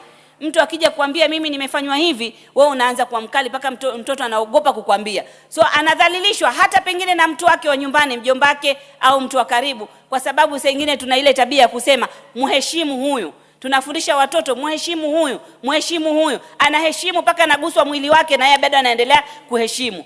So ni sisi pia wazazi tuhakikishe tunaangalia watoto wetu na tunawafanya marafiki wale watoto wetu. Asante Bwana Spika. For Huisero.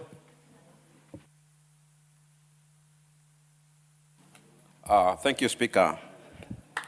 I also join my colleagues in supporting this Bill 78 of 23 that seeks to create awareness on sexual education in our schools. Though, Mr. Speaker, we have enough legislation around this area, we need also to ask ourselves, what are the causes of these behaviors? What causes rape? What causes defilement? And many of those ills, sodomy, name them. Before we start creating awareness in schools, Mr. Speaker, I believe we as parents, we have a responsibility to guide our boys and girls as they grow up. We have not been able to do well as parents of this nation on this area. Secondly, Mr. Speaker, we must also help our children and protect them from exposure of some social media sites that incites them and they grow with that spirit, which eventually leads to these acts. Speaker, in Huisero Sub-County, the year 2025, we did instruct our principals and head teachers to give us a list of all girls that were pregnant. Speaker, we realized that by the end of that term 3, we had about 31 girls who were pregnant. Some of these girls were impregnated by even their relatives. Some of them were impregnated even by teachers, by even community members who care less about the future of this generation. As we discuss this awareness, we must also know and also appreciate that our judiciary has not been firm enough in dealing with these culprits. Sometimes you find somebody who has defiled a young one is given a bond of even 20,000 because there's not enough evidence, giving an opportunity to do more and creating this havoc to the community. Mr. Speaker, we are fighting a Russian guy in this country who, from where I sit, has been able to supply electricity to our women more than what Opionai is doing to this country. Why did this guy find himself in that? What did you just say? I said there's a Russian guy who has been misusing our ladies in this country, posting them on social media. On social media. There's nothing out of order, Honorable. There's nothing. What is order? What is out of order, Honorable Millie? Thank you, Mr. Speaker. Mr. Speaker, he needs to actually give the correct information. He didn't say what he just told you. He said there's a Russian who is supplying electricity. I think, Mr. Speaker, given the fact that even what that Russian guy is a form of sexual abuse against women, it is actually wrong to then demean it by equating it to supplying electricity. Did you actually He did say that. Honorable Baseka, did you actually say this, the Russian guy is supplying electricity? Yes, Speaker. And what did you mean by that? You see, electricity is in different forms. You can have electricity that we use in lighting. Yes. our homes. We have electricity that excites our partners. So maybe the context is the difference. But I mean, this guy has been in this country, hoodwinking our women, calling them names, taking their videos, exposing them. So if that is what you meant, Vaseka, then I would ask that you withdraw the use of the word electricity. I withdraw the word he has been supplying electricity. Okay, proceed. Now, Mr. Speaker, I was saying that the Kenyan government, through the Immigration Office, must now up its game in ensuring that they do vet all tourists who are visiting this country, knowing their backgrounds, and even ensuring that they know what exactly these tourists are doing in this country. Otherwise, Mr. Speaker, I support this bill. Thank you. The Honorable Jessica Mbalu, you got 4 minutes to make a contribution. Thank you, Mr. Speaker. I'll use my 4 minutes. Mr. Speaker, I had already said that I support the SOA bill by Honorable Ndonye, and some of the issues that I had not spoken about, Mr. Speaker, as I was consulting in our consultation room, is that, Mr. Speaker, the SOA bill will ensure that our children are protected from school. And very important to note is that SOA is not for female only. And when I say SOA, I mean? I would suggest you use the word SOA in its full form. Sexual Offences Amendment Bill. That sexual offences is S is for O, A is Amendment Act. So, Mr. Speaker, it is true that sexual offense to a person, either a male, female, it causes psychological trauma, social stigmatization, infections, and unwanted pregnancy, among others. This bill by Honorable Don has gone to define the offenses, like, for example, rape, defilement, indecent assault, including unwanted touching of the other sex, Mr. Speaker. Some other things that we need to look at, Mr. Speaker, even as we bring more amendments to the bill, as we go for the third reading or even other proposed amendments as a bill, Mr. Speaker, you will find that we have technology-facilitated abuse, like what the honorable member was saying.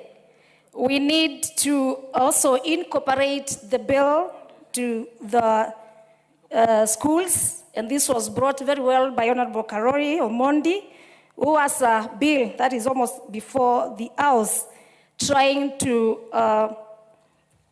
marry everything to the school curriculum, and also to have the education sector incorporate. So we will discuss it as the bill comes in.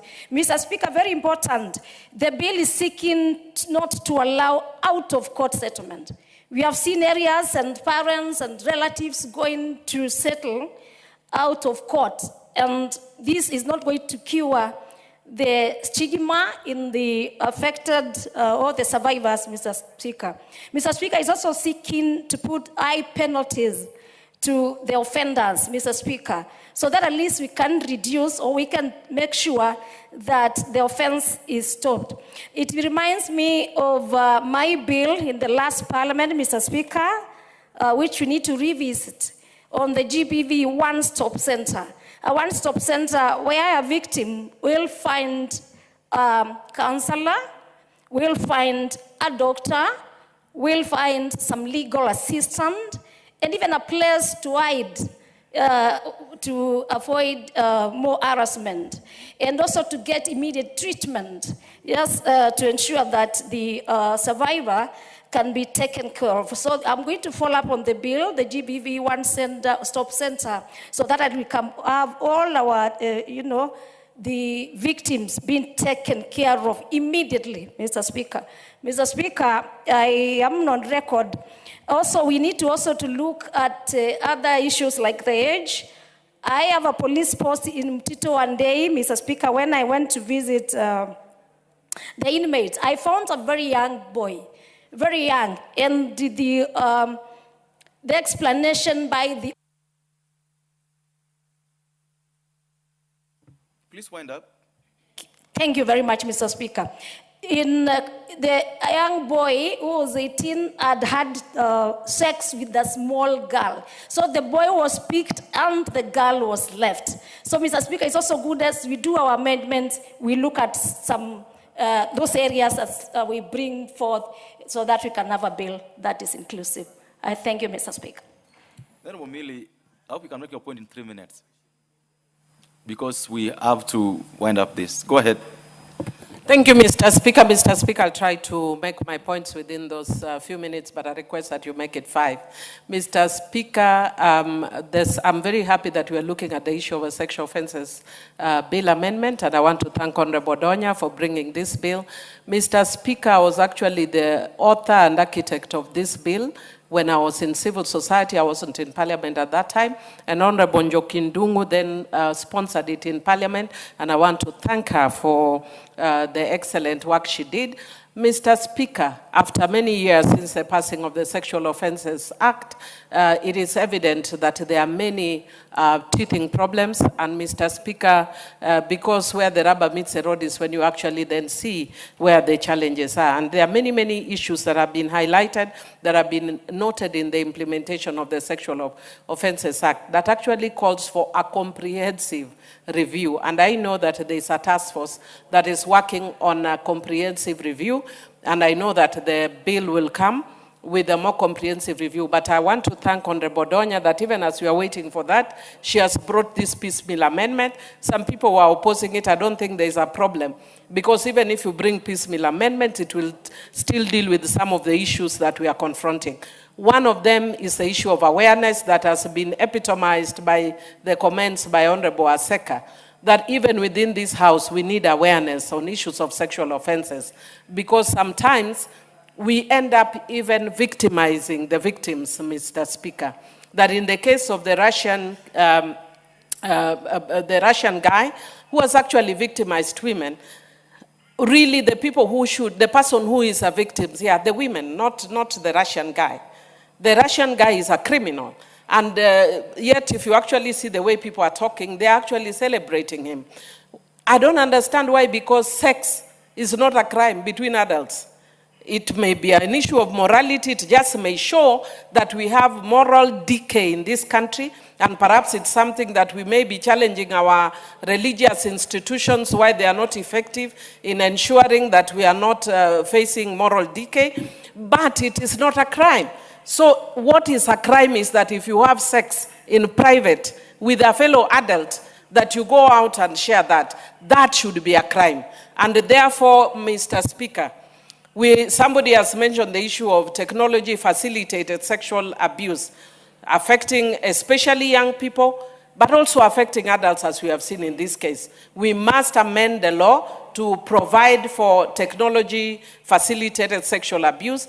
But above all, I want to thank Honorable Donya because of the issues that she's raised, but especially the issue of awareness. And we must rethink and really move away from our traditional notions about abuse. There were days when a woman wouldn't be married unless she's a virgin. Half the men here are marrying women who are not virgins, and nobody has taken you to court for not marrying virgins. But you cannot criminalize people because of morality. Criminalize people because of criminal activity. Abuse is abuse. We need to understand what abuse is, and that's why it's important.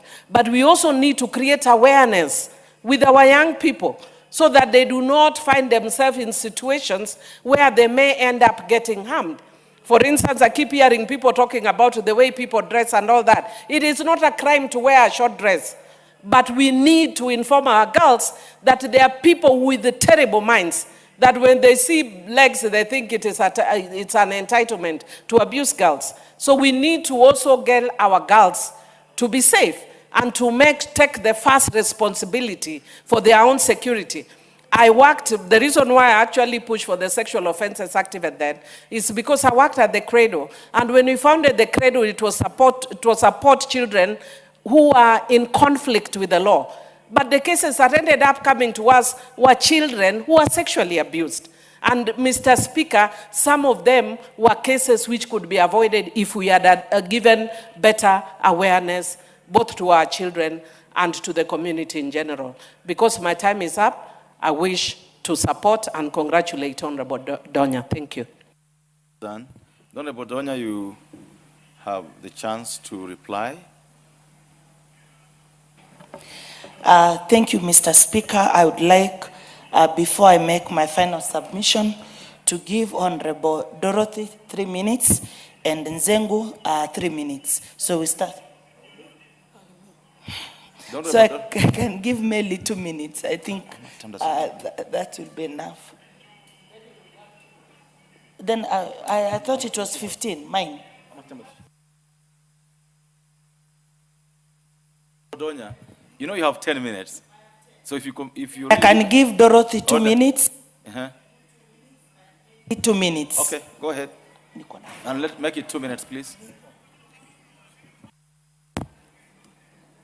Thank you, Honorable Speaker. Honorable Speaker, I too want to add my voice to this very important amendment and thank my sister, Honorable Doris, for bringing this amendment before this House. Honorable Speaker, the principal object of this bill is to amend the Sexual Offences Act, Cap 63A, and to mandate the Cabinet Secretary responsible, Honorable Speaker, to ensure that there is public engagement and public awareness on sexual offenses. Honorable Speaker, a lot has been said in this House, and I want to very quickly say, when we come to sexual offenses, Honorable Speaker, the perpetrators of these acts are people, in most cases, who are well known to the victims, Honorable Speaker. It is people who are very close, especially when it comes to children and young girls. And in most cases, Honorable Speaker, these voices are so silenced that they don't raise it even when it happens. Sometimes they are very traumatized if it is a close relative who has abused them, and they cannot highlight it because of the stigma.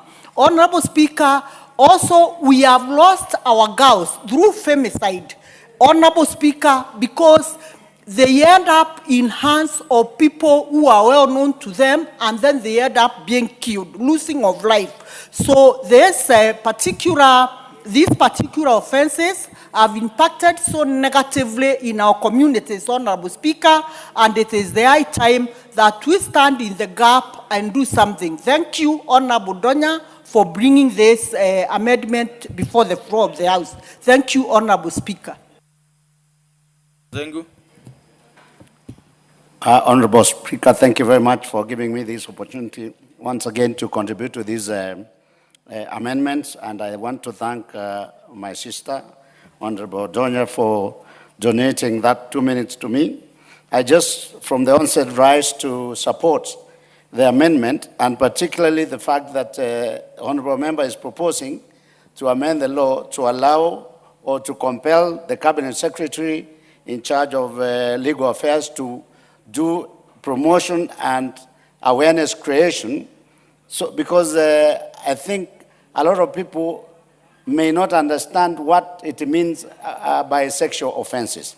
And therefore, we have young people who are like students, and sometimes they interact with the adults in the form of teachers or even parents or caregivers. And sometimes they are subjected to sexual harassment, and they may not be able to detect that they are actually being harassed, and it is an offense that is being committed on them. So I want to support the fact that, yes, the minister or the Cabinet Secretary should be able to create awareness in all institutions, whether institutions of learning, whether institutions of healthcare, like people who get sexually harassed in hospitals, when the doctors are mishandling a patient, that is also sexual offense. And if we remember the case of Alliance Girls, remember it came up 2 years ago or 1.5 years ago, where it came as a confession of old girls who had been subjected to a lot of sexual harassment by the teachers that were supposed to take care of them. So, Mr. Speaker, I support the amendment. Thank you, Honorable Odonya. Honorable Meli. Thank you, Honorable Speaker. Honorable Speaker, I rise to support this bill, and I want to commend Honorable Donya for really giving us a very good bill. And this bill on Clause 7 gives express direction to the Cabinet Secretary for Education to ensure that sexual offenses that affects learners, especially those students who become pregnant, those who are stigmatized, those who are traumatized. The bill expressly tells the Cabinet Secretary to establish programs, to establish safeguards, to ensure that those who have been actually affected by sexual offenses, the teenage girls, and at times even the boys, Honorable Speaker, the minister is supposed to develop programs of guidance and counseling, develop programs on how to ensure that these students or these victims do not fall out of the education system as a result of the problems of sexual offenses. Honorable Donya, I want to commend you because this is a problem that is very prevalent in our society.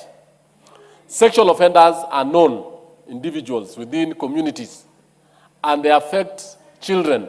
They stigmatize them, and in fact, they traumatize and even affect their educational programs in the community. So I want to say that this is very important, and Honorable Speaker, it is an express direction to the ministry and to the officers and to the directors of education within, so that the offenders are actually allowed to continue with their education. And I support. Thank you so much. The offenders or those offended? Thank you. Honorable Donya. Thank you, Mr. Speaker. Kindly, please, I give Honorable Adipo 1 minute. Yeah. Honorable Donya, you'll proceed to reply. Okay, no worry.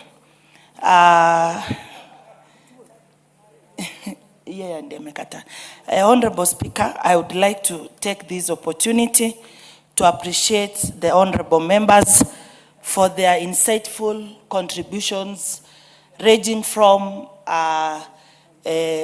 informing the public on the importance of this bill, which I majored more on advocacy and awareness. The members' contributions were very welcoming.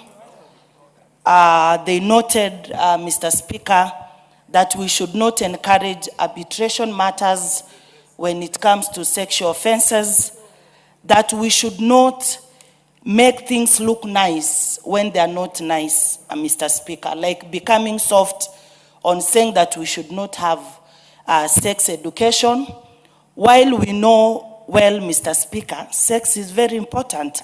No one can run away from it. No one came from Mars. We all came out of this act when it is done properly, Mr. Speaker. There is some agostopia behaviors, Mr. Speaker, which need to stop. And when we address them out, for example, we tell our people, when there are people who look at you seated or they start talking ill of someone else's body, how it looks like, you start telling us, look at her, you have big breasts, as if you wanted her to leave the breasts at home. You have big body parts. Such things, Mr. Speaker, when we talk about it, it's not that it is an offense. Rather, those are things which happen, and we live with them. Let us, as Mama County from Kisii, I encourage our people to come up and speak about this issue of sexual offenses. We all accept it is a big challenge. Even government should be very intentional about protecting the lives of our young people. And in fact, these amendments, Mr. Speaker, They are sufficiently vital as they will always safeguard everyone in our society in curbing child sexual abuses, because this has remained ugly and uncouth in the society. Mr. Speaker, while Kenya has made significant progress in strengthening its legal framework against sexual offenses, the persistence of these crimes in our society calls for renewed and deliberate action. For a robust law to achieve its purpose, the people need to fully understand its provisions, their rights, and the mechanisms available for protection and redress. This objective given to the Cabinet Secretary is simple yet weighty. It seeks to move beyond recreative enforcement and embrace proactive prevention through education. Honorable Speaker, by mandating structured and nationwide public awareness initiatives, this amendment will ensure that every Kenyan understands what constitutes a sexual offense under the law, the rights and protections available to victims, the legal consequences faced by offenders, and the procedures for reporting and accessing support services such as counseling. No one should ever feel embarrassed, Mr. Speaker, when reporting matters. Oh, Mamba, please proceed to wind up.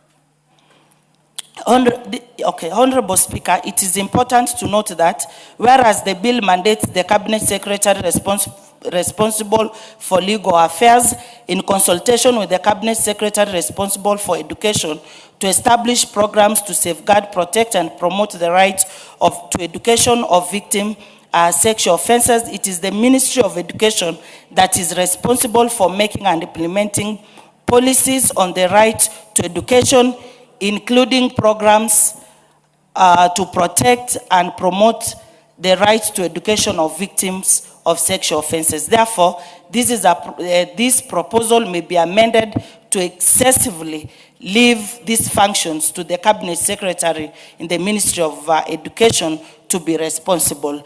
I hereby, Mr. Speaker, wish to beg to reply, but I request you don't put a question because I don't think if we have quorum, Mr. Speaker. I beg. Thank you so much. The putting of the question on this bill will be, as requested, be made the next time. We have the capacity to do so. The next order. Order number 9, the Teachers Service Commission Amendment Bill, National Assembly Bill number 27 of 2024, second reading. Honorable Abdul Haro. Yes, I'm here. Thank you, Honorable Speaker. I stand to move the TSC Amendment, the TSC Amendment Bill, National Assembly Bill number 27 of 2024, to be read a second time. And as I do that, Honorable Speaker, I'll give a context. Honorable Speaker, statistics indicate that there are more than 3,300 head of schools and deputy heads of schools in acting capacity. Honorable Speaker, other estimates by teacher unions indicate that up to about 99,000 teachers might be acting in various capacities. This is a significant backlog in acting position, which has created a leadership crisis in schools, making succession planning a big headache for stakeholders. Honorable Speaker, some of these acting administrators of schools have been made to act for a very long period, some for 2 years, some for more than 2 years, 3 years. And when these positions come up for substantive filling, advertisement is made, and sometimes somebody is recruited in that position as a substantive head teacher or a deputy head teacher, bypassing the person who has been acting for 2 to 3 years. And these administrators, during the period they act, they don't enjoy any acting allowance or any special duty allowance because of the way their contracts have been designed. Honorable Speaker, some of the acting administrators hold even more than 2 acting positions or one acting position. For example, somebody is given an acting position as a deputy head teacher in a certain school, and then after 1 year, he is taken to another school again to act as a principal, making that person become having two acting administrative positions. Honorable Speaker,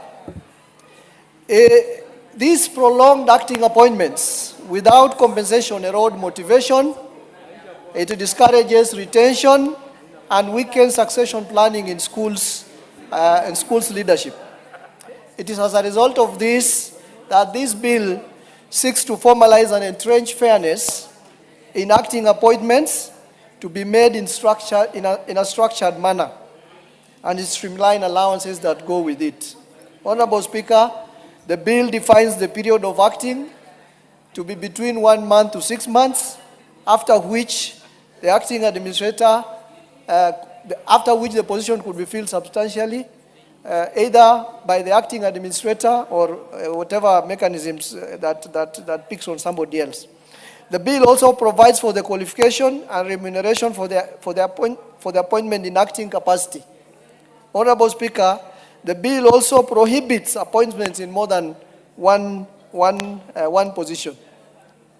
There are some countries, Honorable Speaker, which have grappled with this similar problem, and they have had some very good case studies that we can learn from. For example, in Finland, acting administrators are clearly defined and compensated within structured career progression frameworks, ensuring fairness. In South Africa, acting appointments are formally recognized with acting allowances for stipulated period. It is with that kind of a background and context. Chairman, for the benefit of the chair, we are not all teachers. Acting as what? I had said earlier, acting either as a head teacher or a deputy head teacher. Okay. So we call them acting administrators of schools. That has got to be clarified. It doesn't seem to be. It just says acting, teachers. You don't, act as a teacher. If you're a teacher, you're a teacher. Acting administrators, either as head teachers or as responsibilities, yes. As so deputy maybe head teachers. You Therefore, I beg to move the bill to be read a second time, and I will ask Honorable Dorothy Muthoni to second. Thank you. Honorable Dorothy Muthoni.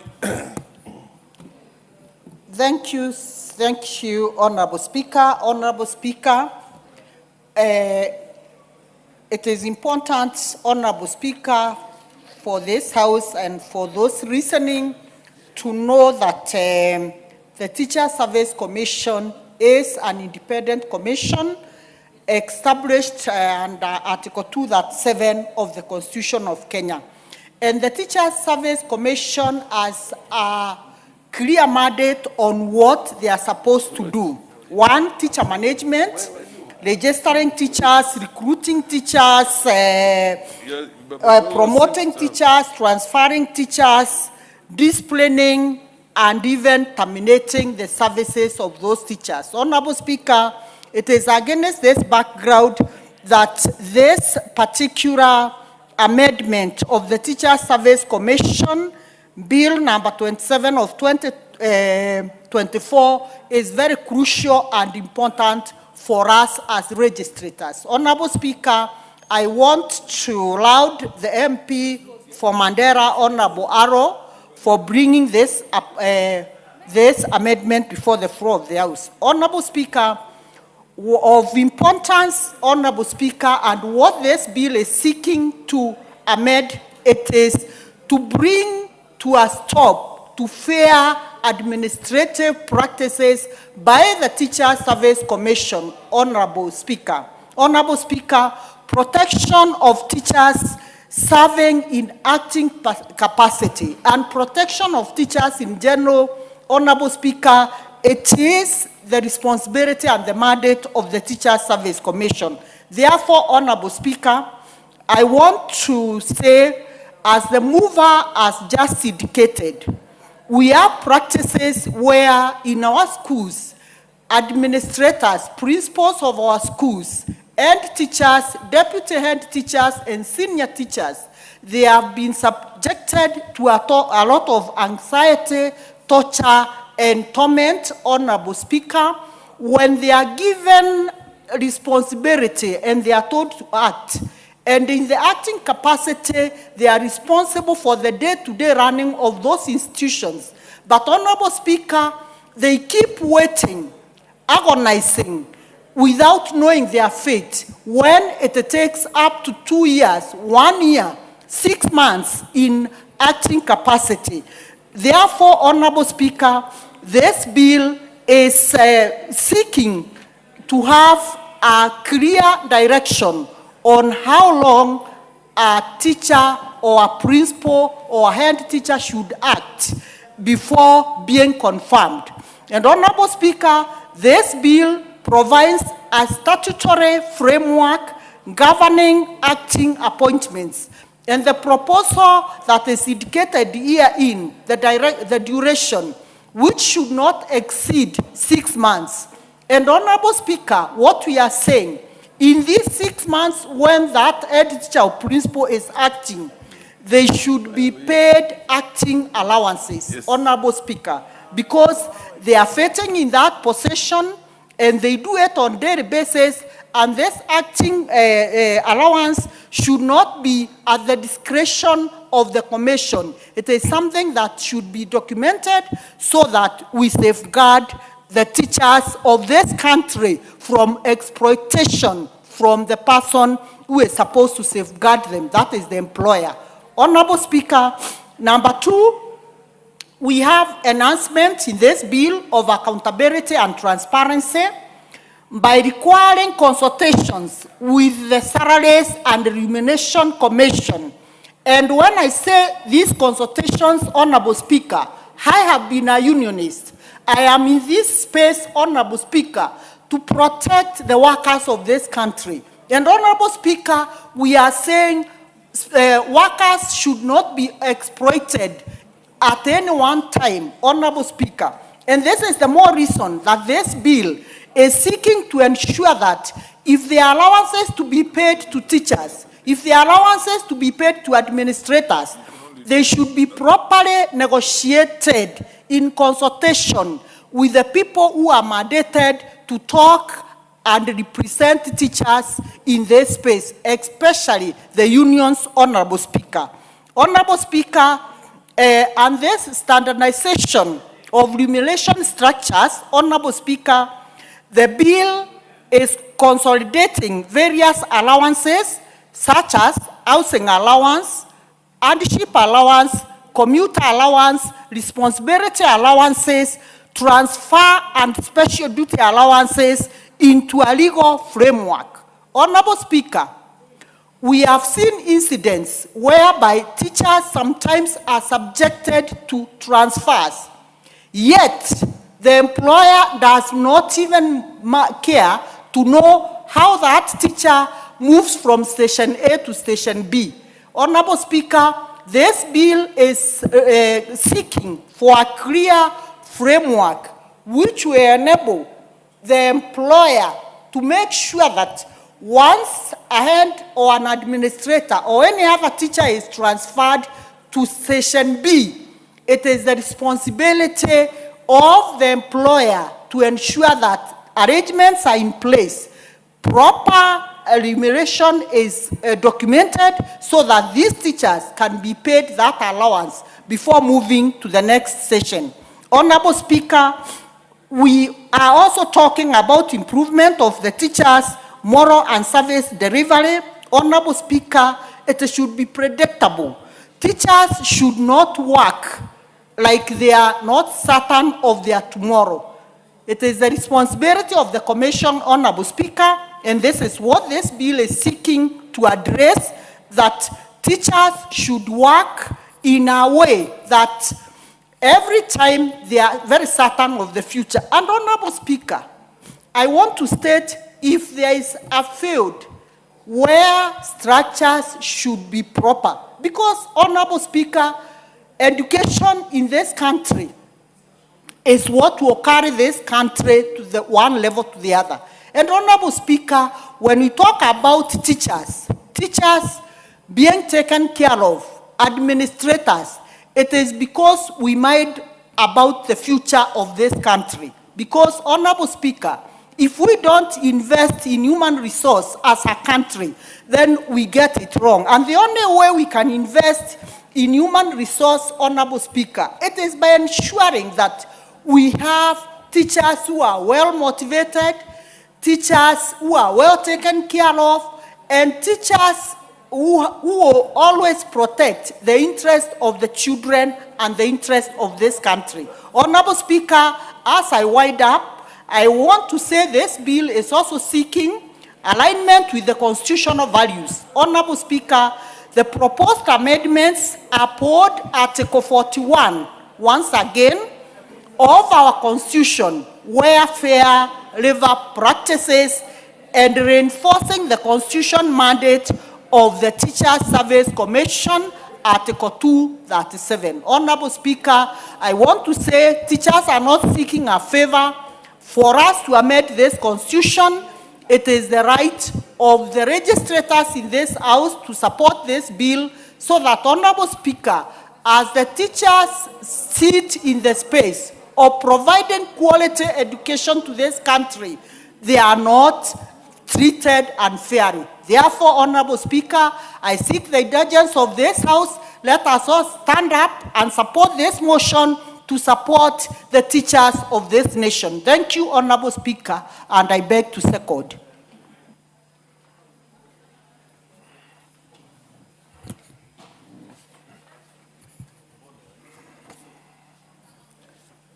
Fair enough. Honorable members, I now propose a question. The Teachers Service Commission Amendment Bill, National Assembly Bill number 27 of 2024 be now read a second time. What's your point of order? The MP for Yatta.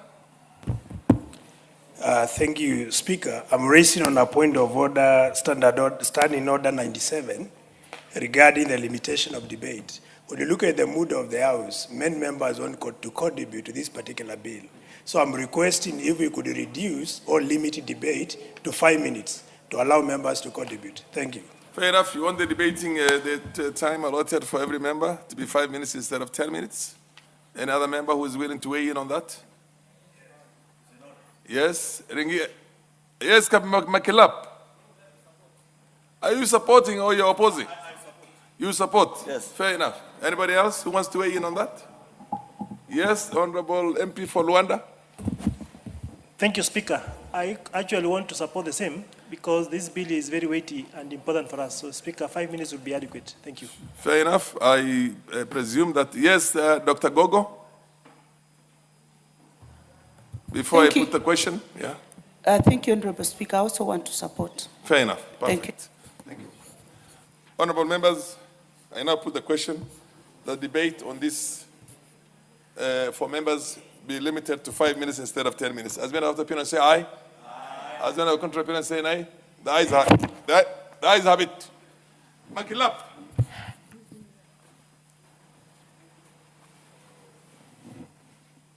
Thank you, Mr. Speaker. I want to, from the onset, support these amendments. This amendment, the TSC Amendment for 2024. Mr. Speaker, what the mover had brought forward, Mr. Speaker, is fundamental issues that affect the teaching profession. Mr. Speaker, when we say we want the Teacher Service Commission need to pay acting allowance to administrators of various cadre. Mr. Speaker, we are talking about a teacher being appointed as an acting principal, an acting head teacher. You know, that position should enjoy all other privileges that comes with a substantive appointment for it to earn respect in the institution. Mr. Speaker, if you are given a position that that your colleagues in the staff room knows very well that there is nothing about it, you are just the same as many of us in this school, then that position will not come with authority and responsibility. It will be it will not be taken seriously, even to those who have been appointed to that acting capacity.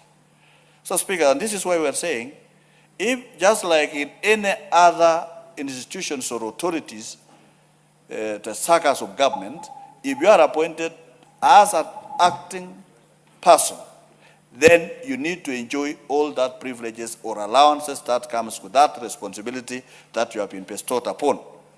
So, Speaker, where do teachers being appointed to act? Appointment as an acting senior teacher, an appointment as an acting deputy principal, or an acting principal, and sometimes even heads of departments, especially in big institutions. So for it to earn respect, then that position needs to be remunerated accordingly so that it will earn respect from the learners, it will earn respect from the colleagues or peers who are in that particular space. So, Speaker, putting it into law or an act of parliament, Mr. Speaker, is to ensure that there is no lacuna. Most of our teachers, especially in those areas that are hard to staff, are always appointed in those particular positions, and they get nothing. So, Speaker, this is an area that we feel that this particular manual will come and bridge the gap that has been existing for many years. For example, Mr. Speaker, when you say, when we put another schedule, fourth schedule, where it recognizes readers or facilitation of aid allowance or aid allowance teachers. So, Speaker, can you take, for instance, a teacher in Dadaab or in Baringo, like in a school called Saimoso in my place, the head teacher is blind. So for him even to move from office to the staff room, to the classroom, requires an aid. So, Speaker, this is a serious matter, that if it is not remunerated, then those people have a problem, because every time they want, even when they are supposed to make a speech in school, they are assisted. Even if they want to go to attend to, to a call of a natural call, they need to be assisted. This is the kind of humanity that we want to treat in our society by giving them allowances, Mr. Speaker. So this position also, for example, if one is acting to the wire of his retirement, then that allowance to being paid for responsibility as acting to the wire of up to including retirement will be made part of his retirement package, so that that particular person will retire with dignity.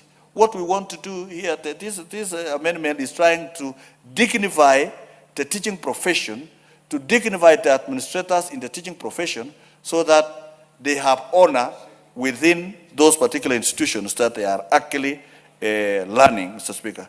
So, Speaker, there is also special allowance for responsibilities allowed those who have not attained the grade and they have been given an acting capacity.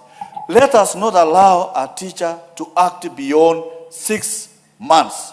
If you act beyond 6 months, Mr. Speaker, be confirmed to that position as a substantive appointment, so that those teachers are actually, don't misuse someone for more than 1 year in the same acting capacity without anything, Mr. Speaker. Secondly, Mr. Speaker, those who are acting when it comes to interviews for movement or appointment promotions, that acting capacity letter, that appointment to acting capacity becomes an added advantage, and that particular teacher be considered on priority basis for appointment into the next grade, Mr. Speaker. So, Mr. Speaker, I support this particular amendment by the Teacher Service for the Teacher Service Commission, so that it is anchored in law, so that any allowance that you earn in the teaching profession, whether you are the principal, the acting, the deputy, and so on, earns respect and dignity and enjoy all other powers that their colleagues are. The MP for Yatta. Yes, thank you, Mr. Speaker. I rise to support the bill from onset from Honorable Arun on TSC Amendment Bill 2024. I have very solid reasons why I support the bill, Mr. Speaker. If you look at this particular bill, it focuses on very salient areas. We talk of allowances of teachers, such as housing, hardship, commuter allowance, and many other allowances.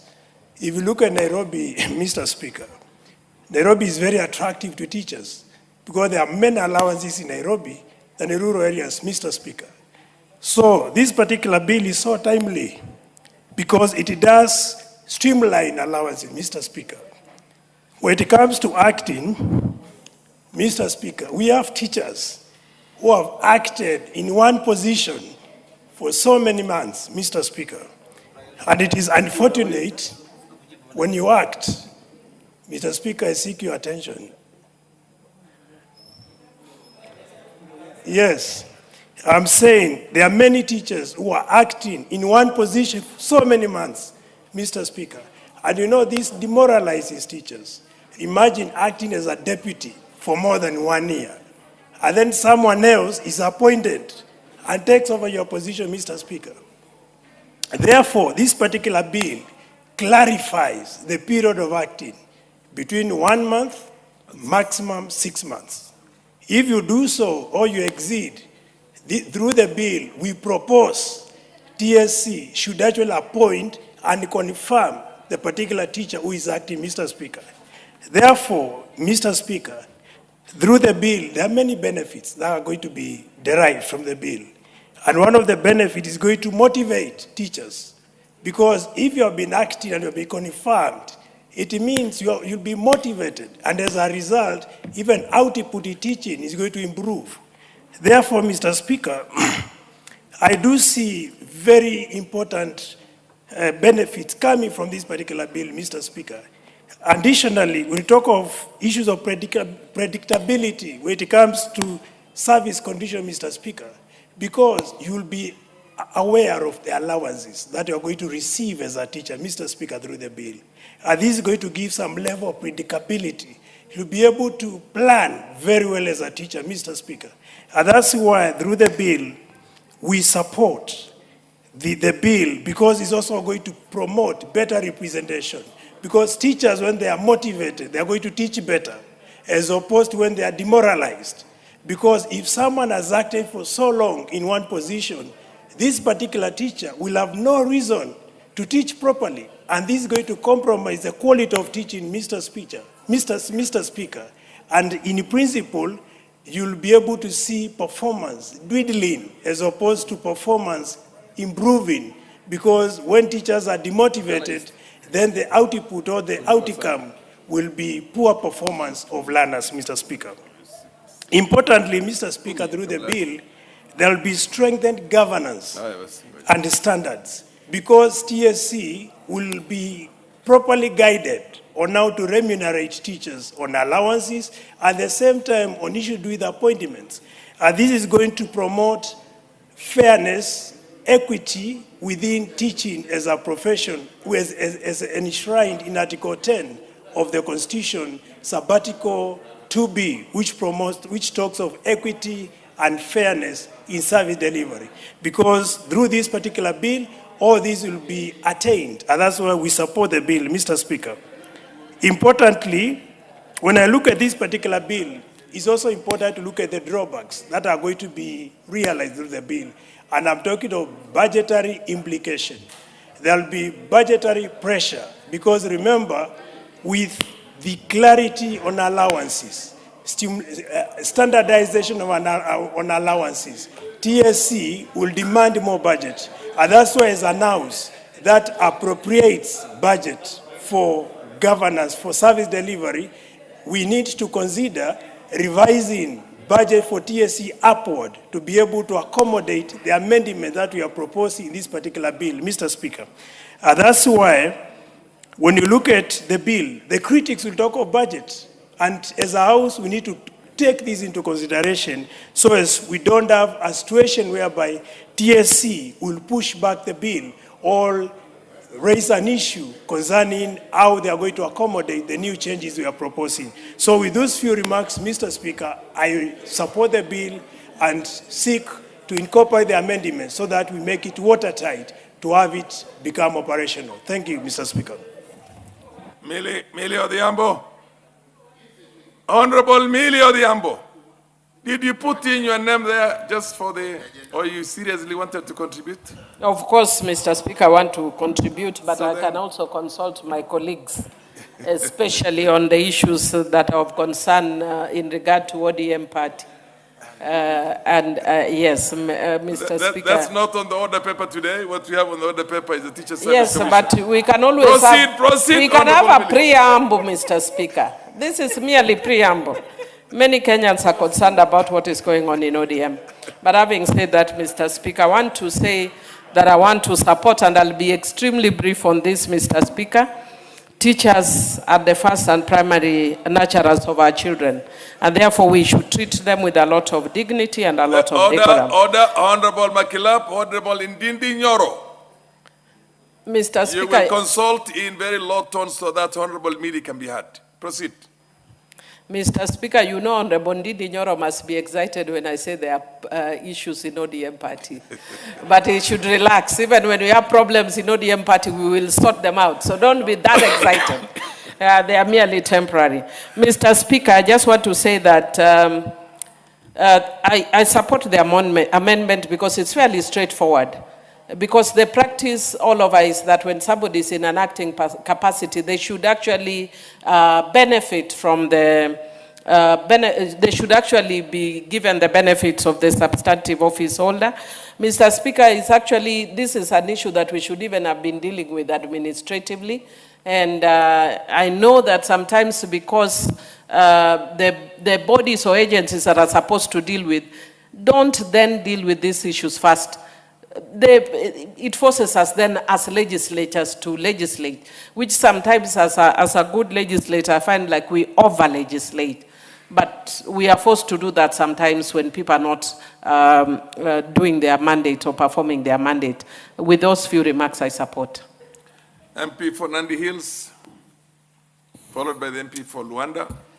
Thank you very much, Mr. Speaker. The onset, allow me to thank the MP for Mandera South, Abdul Haro Ibrahim, for bringing in this amendment on the TSC, in the act that brings in the TSC to breathe in the air into expanding what should have been done way before on the matters concerning the fourth schedule on issues of allowances, and equally Section 32A, where it really touches all schools that we all come from. For instance, when the proposal that any teacher on an acting capacity must act at least 30 days and not exceeding 6 months, I think makes a lot of sense indeed, so that then beyond which such teacher must be confirmed or, be accommodated. And when it talks about that anybody who is put on acting must be qualified, and that being put in the law, I think, is key. And also that the teacher in acting capacity must also be remunerated or must be given special duty allowance. I think is extremely sensible. But what really has touched my mind is on the issue of the various allowances that I think also was very important to bring in to expand and make it also comfortable and make it comfortable for teachers to be able to work on a space where they are also equally remunerated in terms of allowances in a better way. On the issue of the house allowance, on the issue of commuter allowance, both of which, the proposal that when a teacher is on interdiction, they have not, where they can still be being paid the full house allowances, even though they are on half salary, I think also makes sense, because when you've not been proven or you've not been kicked out of service, I think it is important also for teachers to be supported in such manner. But talking of the various the allowance that have been mentioned, whether it's hardship allowance, I think it has breathed here into it that when you leave an area of gazettement, that this hardship area, when you move, then that ceases.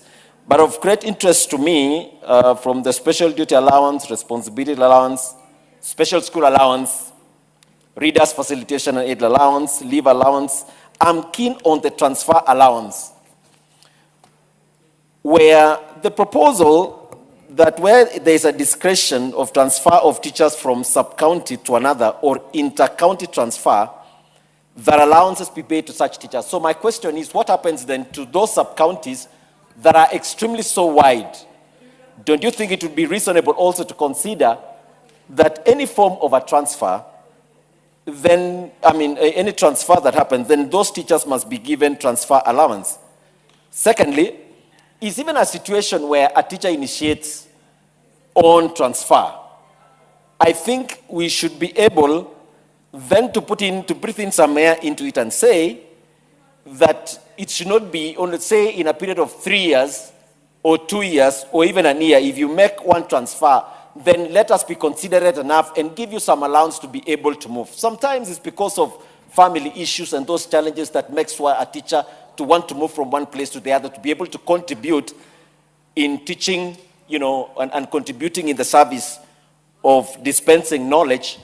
I think that section IB must be reconsidered, just as I was just informed that in other, sector of the public service, even on transfer, you should be able to be given some support. So I agree with all the other allowances, but on this particular one, I want teachers, when they are moving from one place to the other, let them be considered for this transfer allowance. I thank you, and I support indeed this bill, except for those amendments that I've been able to put across the Member of Parliament for Mandera South. MP for Luanda. Thank you very much, Mr. Speaker, for the opportunity given so that I may also add my voice to this important matter about our teachers. First and foremost is to appreciate Mheshimiwa Abdul for this amendment that is well thought and goes a long way to address a number of gaps that currently exist in teacher management, Mr. Speaker. Mr. Speaker, in this 13th Parliament, I've had the privilege of sitting in the Education Research Committee, whereby our main duty has been to oversight, among many, Teacher Service Commission. And this has enabled me be able to interact with some of the challenges that our teachers go through, especially when it comes to this matter of acting, Mr. Speaker.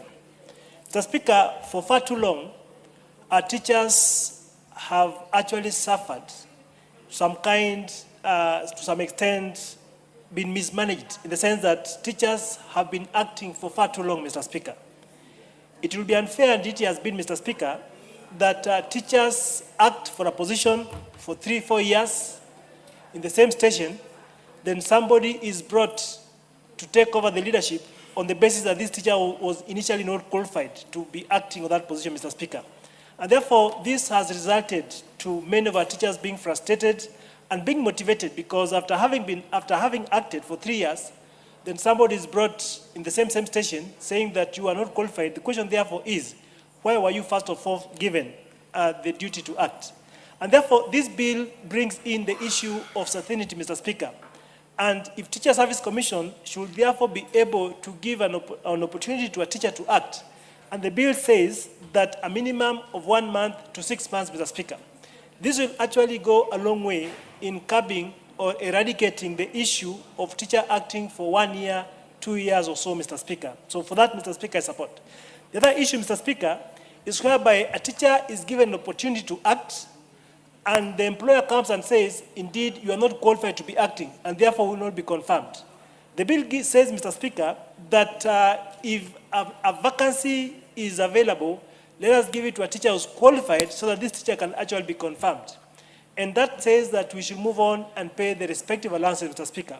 And therefore want to applaud my brother, who's found it well to really cure this gap in the law, whereby our teachers have been humiliated to some extent by having unnecessary years of acting, which therefore, which are never remunerated, Mr. Speaker.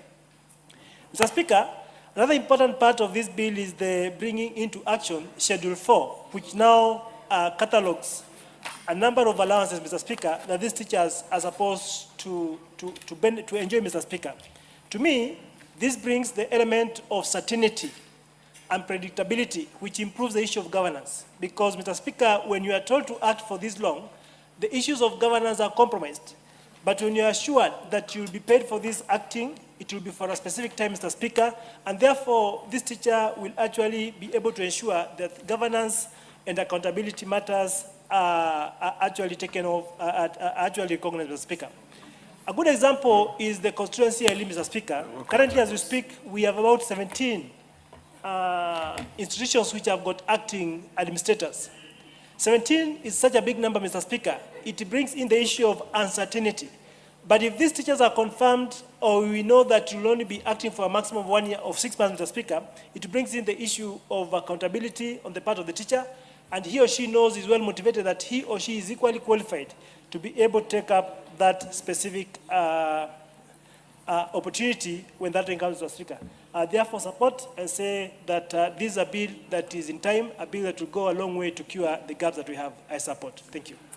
MP for Turkana East, followed by Madam Emase Mary. I thank you. Yan Daud and Yando next. I thank you, Mr. Speaker, for this chance and for giving me this opportunity to add my voice in support of this amendment bill. Mr. Speaker, the teachers of this country, they have suffered for so long when it comes to their new positions of acting in their stations. Mr. Speaker, this amendment, if supported and passed, it will really help our teachers to do their work with dignity, and they will be giving services to our kids the way it is required by law. As we can look at it as for now, our teachers, they are more discouraged, and some of them, they even not do their job the way it's supposed to be, just because of the discouragement they have because of this matter of acting capacity in their schools. In the constituency I come from, or I represent, so many schools, they are being headed by the teachers who are giving services in acting capacity. This bill, the way the honorable member for Mandara South has brought it to this house, we need to support it, so that this capacity issue must be guided by policies or guidelines, so that when somebody has been given to act as senior teacher, deputy teacher, head of those institutions, it must be something which has some guideline. Because nowadays, it is just being given verbally. Teachers are being told to serve in the acting capacity, just verbally, by their teachers or supervisors, without even having a letter to confirm them that they are acting. And that's why I find some of them, when those positions, they are being now announced to be given to somebody, they have nothing to show that they have been acting. We want this acting capacity or acting positions to be supported by some documents or to have policy to govern it, so that these teachers, when they are acting, they are given some special allowances for their acting capacity, and also the letter to show that they have been acting. And it needs also to have time frame, not just for you to act for so many years or so many months without being confirmed. You just do that work, and when somebody comes, you are just being told, okay, somebody has taken your position, you just leave. It must be something which has written documents, and these teachers to have it, so that when they're acting, they really know they are doing the job which has been given to them and supported by law. And that's why we support this bill, so that these teachers, some of them, they are being transferred in the middle of acting capacity, And then when they go to their news stations, they just start from nowhere because nobody knew from where they have come from, they have been acting or not. So we want the issue of acting to be supported by some policies through the TSC. And also the welfare of these teachers. Once somebody has been promoted to be an head teacher or he has been given a capacity to act as an head teacher, if he has no letter, if he has no some privileges, you know, even those who are working under him, they will not respect him or her because of that. Because there is no difference between them and the person in charge of them, because there is nothing to show that you have been given new role, and in that new role, this is what you are supposed to get in that new capacity. So, Mr. Speaker, I support this, and I ask all of my colleagues, we support this so that we can save our teachers of this country. Thank you, Mr. Speaker.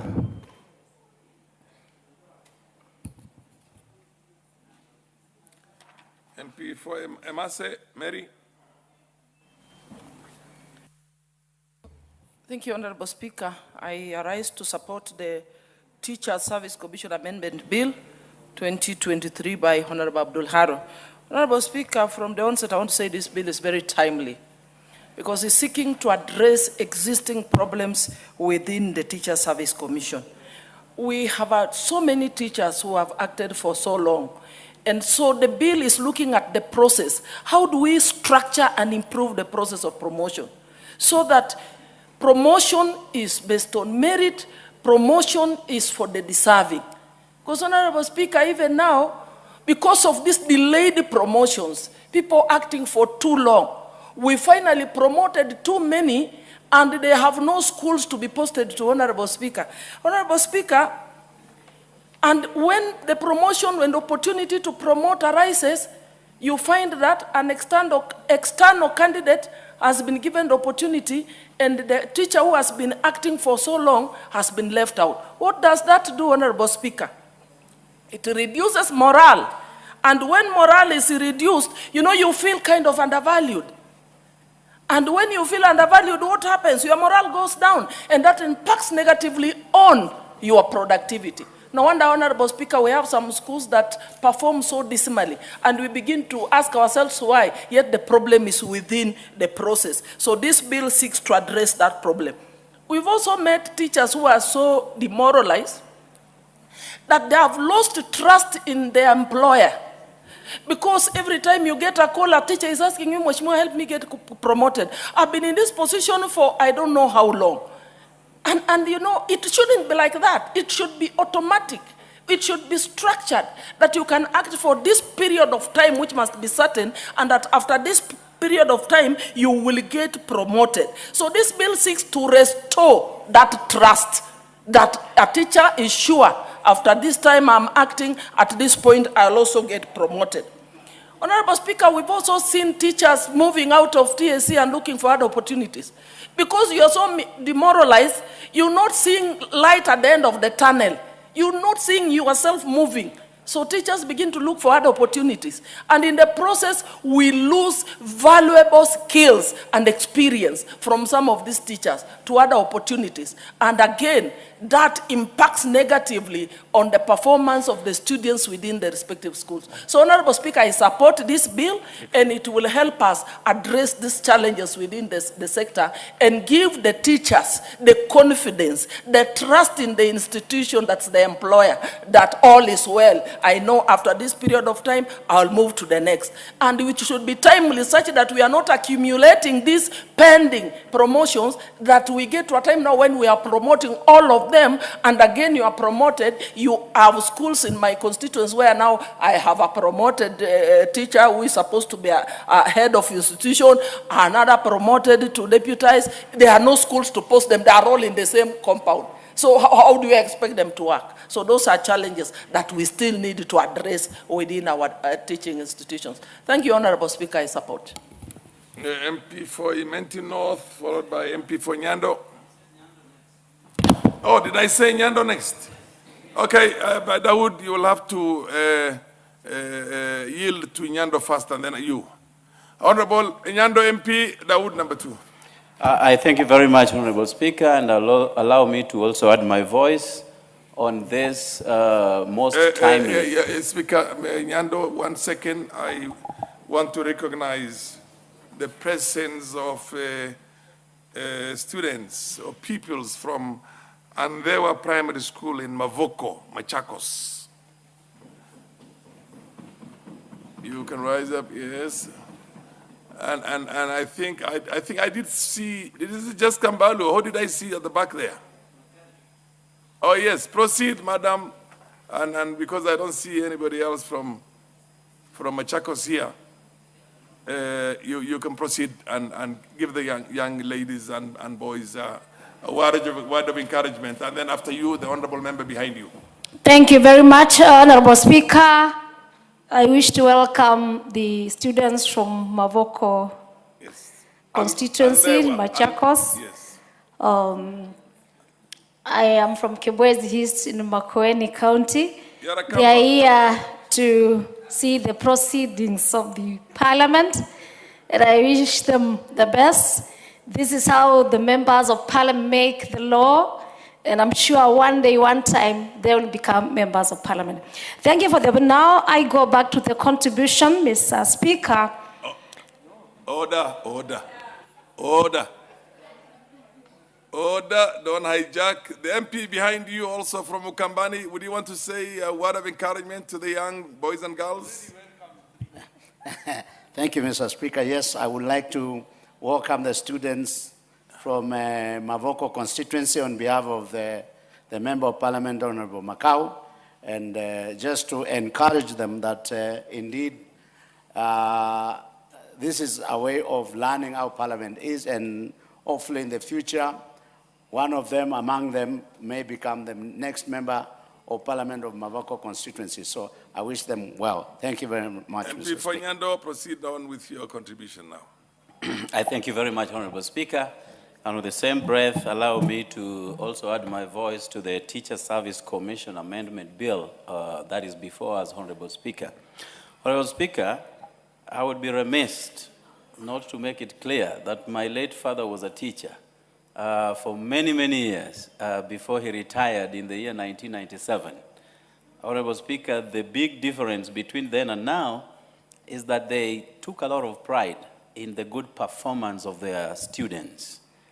They never asked for more monies to supplement their stay and their comfort in schools, but they paid a lot of credence to the benefits accruing from good performance of their students, Honorable Speaker. And later in life, if their students made it, then that was a very big joy and ecstasy to the member of communities and the teacher fraternity, Honorable Speaker.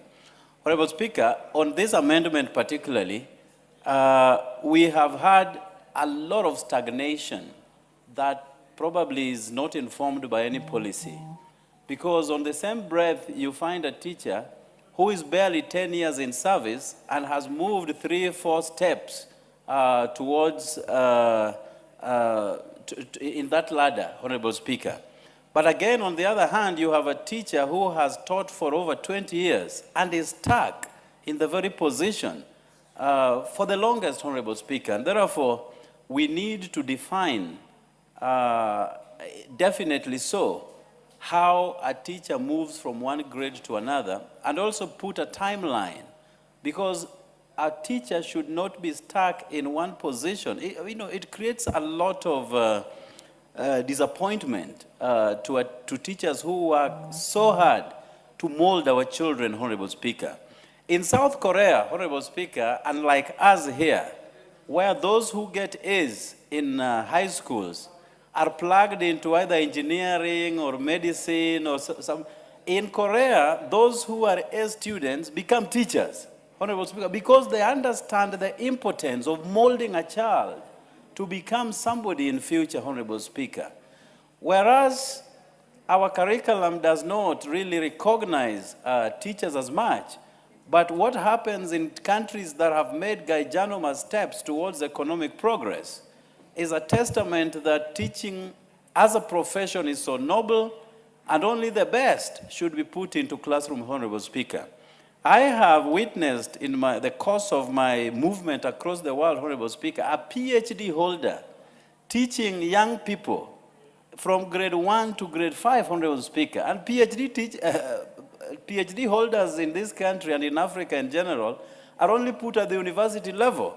Those who only handle people who have been molded by others but not them. So these are issues that we also need to reconsider, even as we work towards the horizontal movement of teachers from one grade to another, Honorable Speaker. Teachers have signed to work anywhere across the Republic of Kenya, but it has become a tendency, Honorable Speaker, that a teacher who does not align to the requisites of their bosses are taken to northeastern Kenya, Honorable Speaker, very far away from their homes, distorting their comfort, Honorable Speaker. We also need to, even as we understand the need to address the plight of all teachers across the nation, make sure that teachers are also made comfortable. And disciplinary measures do not necessarily mean taking them far away from their families, Honorable Speaker. So these are fundamental issues that we need to put in place as we work towards a teacher's comfort, Honorable Speaker. Honorable Speaker, we also need to define a period in which a teacher can be in one particular school. Because just like judges who are put into a station for 3 years and then taken back to Nairobi before they are taken to another station, we have teachers who have become so complacent teaching in one school for over 30 years, Honorable Speaker. Now, what new ideas do they come up with in such an environment, Honorable Speaker? And therefore, I support this, and I thank Honorable Harake for bringing this before this august House. Thank you. Yeah, Dawood, MP for Imenti. No? Thank you. Thank you, Mr. Speaker. Mr. Speaker, on the outset, I want to congratulate my brother Haro from Mandera South, and I want to wish all Muslims a happy Ramadan and a happy Lent to the Christians, the Catholics. Mr. Speaker, what Honorable Haro has brought up, it's, I think, even if we say it can be done administratively, unfortunately, that's not what happens. Mr. Speaker, there is a teacher in my constituency. In fact, I was there 2 weeks back. She comes from Western Kenya, but she's been a teacher in my constituency, in my school, for 16 years. Been in acting position, initially as a deputy, then as a principal. Then a principal is posted. After 6 months, a principal goes. She again becomes a principal, a deputy, and that is in acting position for the last 5 years. And that's when I wonder, what exactly is the position of TSC in this whole matter? Mr. Speaker, we need to have something that is definable, that if any teacher serves in a position of a deputy or a principal, after 6 months, they should be confirmed, because that's the labor laws. The labor laws say that you cannot be in an acting position for more than 6 months. And if TSC is doing that, I think it's going against the labor laws of the country, and they should be cited for contempt. Mr. Speaker, the second one we need to sort out is, how are we going to treat the JSS, the junior secondary schools? At the moment, they are under the primary head teachers, who now run even the JSS. Do we now call the primary head teachers principals, so that they then are principals with extra responsibilities and extra funds? Because you cannot just call somebody to run the JSS and not give them extra funds or extra remuneration, and then you just expect them to do the job. Mr. Speaker, we need TSC to look into that. I hope Mr. Honorable Harrow can even include the JSS in his bill so that we pass it when we come to committee stage. Mr. Speaker, we talk about progression and promotion. Mr. Speaker, we should be what like in the army or in the police force. A constable, the other day I heard a constable needs to move up to become a corporal, to become a sergeant, to become an inspector, and all the way up. In this, unfortunately, in the teaching profession, people have been there for ages and ages, like what Honorable Fonyando has just mentioned, have been there for more than 20 years, and they're stuck at one job group. They need to be shifted up, because if you have served for 3 or 5 years, then move them up. Give them a possibility to go higher and to be taken into administrative positions. Mr. Speaker, when Honorable Harrow was talking, he said 98,000 administrators are in acting position. And I think that is the highest I have heard of any institution as per percentage. Mr. Speaker, we need to get to the bottom of this, and I ask my colleagues to join Honorable Harrow, and let's make those changes what are necessary. Thank you, Mr. Speaker. Honorable Elachi Beatrice, followed by Honorable Ndindi Nyoro. Thank you, Mr. Speaker. Who was, order. Mr. Speaker. Order. Honorable members, the chair has a lot of considerations. There's a lot of distribution. There's gender. There's regions. They are all the persuasions. So when the chair is reaching a decision, it's based on the best of intentions. So proceed, and I'll make sure you all get an opportunity. Thank you, Mr. Speaker. I also rise to support Mr. Speaker. Yes. As I support, I really want to thank Honorable Harrow for bringing this, because one of the things that has been ailing TSC is this thing of teachers' promotion, Mr. Speaker. And for me, I'll be very, very brief to TSC. It is important for TSC to establish a very clear and transparent criteria, and to ensure that when you're looking at this criteria, kindly also bring in the requirements that years of service is very critical, how you have performed in a school. Mr. Speaker, you find that you have a principal who has been in a school, you've left a debt of more than even 60 million, but you're still transferred to go to another school to continue. Then you also ask yourself, you have been promoted, you've been transferred, but the school you have left, Mr. Speaker, is in a lot of challenges. Then you find there's a school where a teacher has struggled, has ensured, Mr. Speaker, there is no debt in this school, but that teacher will always tell you, I'm looking for promotion. So you ask yourself, TSC, do you normally just have a template where you rate your teachers in terms of academics? You find even in a school, a BOM teacher has taught in this school for many years. She is ensuring that those subjects, her subjects, they are performing. It is the highest performing subject in that school. But TSC will not even remember that this teacher needs now to be employed permanently for the work they are doing. So the incentive in terms of ensuring you also rate your teachers is needed in TSC.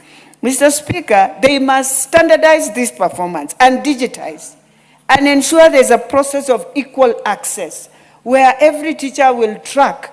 If I have applied for example, for promotion, can I have a tracking number to track my application so that I know that indeed I'm following? Mr. Speaker, the other thing they must agree, you know, I'll talk about Nairobi, Mr. Speaker. And the other day, I really felt very sad, and I know I'm bringing a statement in the afternoon, of the teachers who passed on, Mr. Speaker.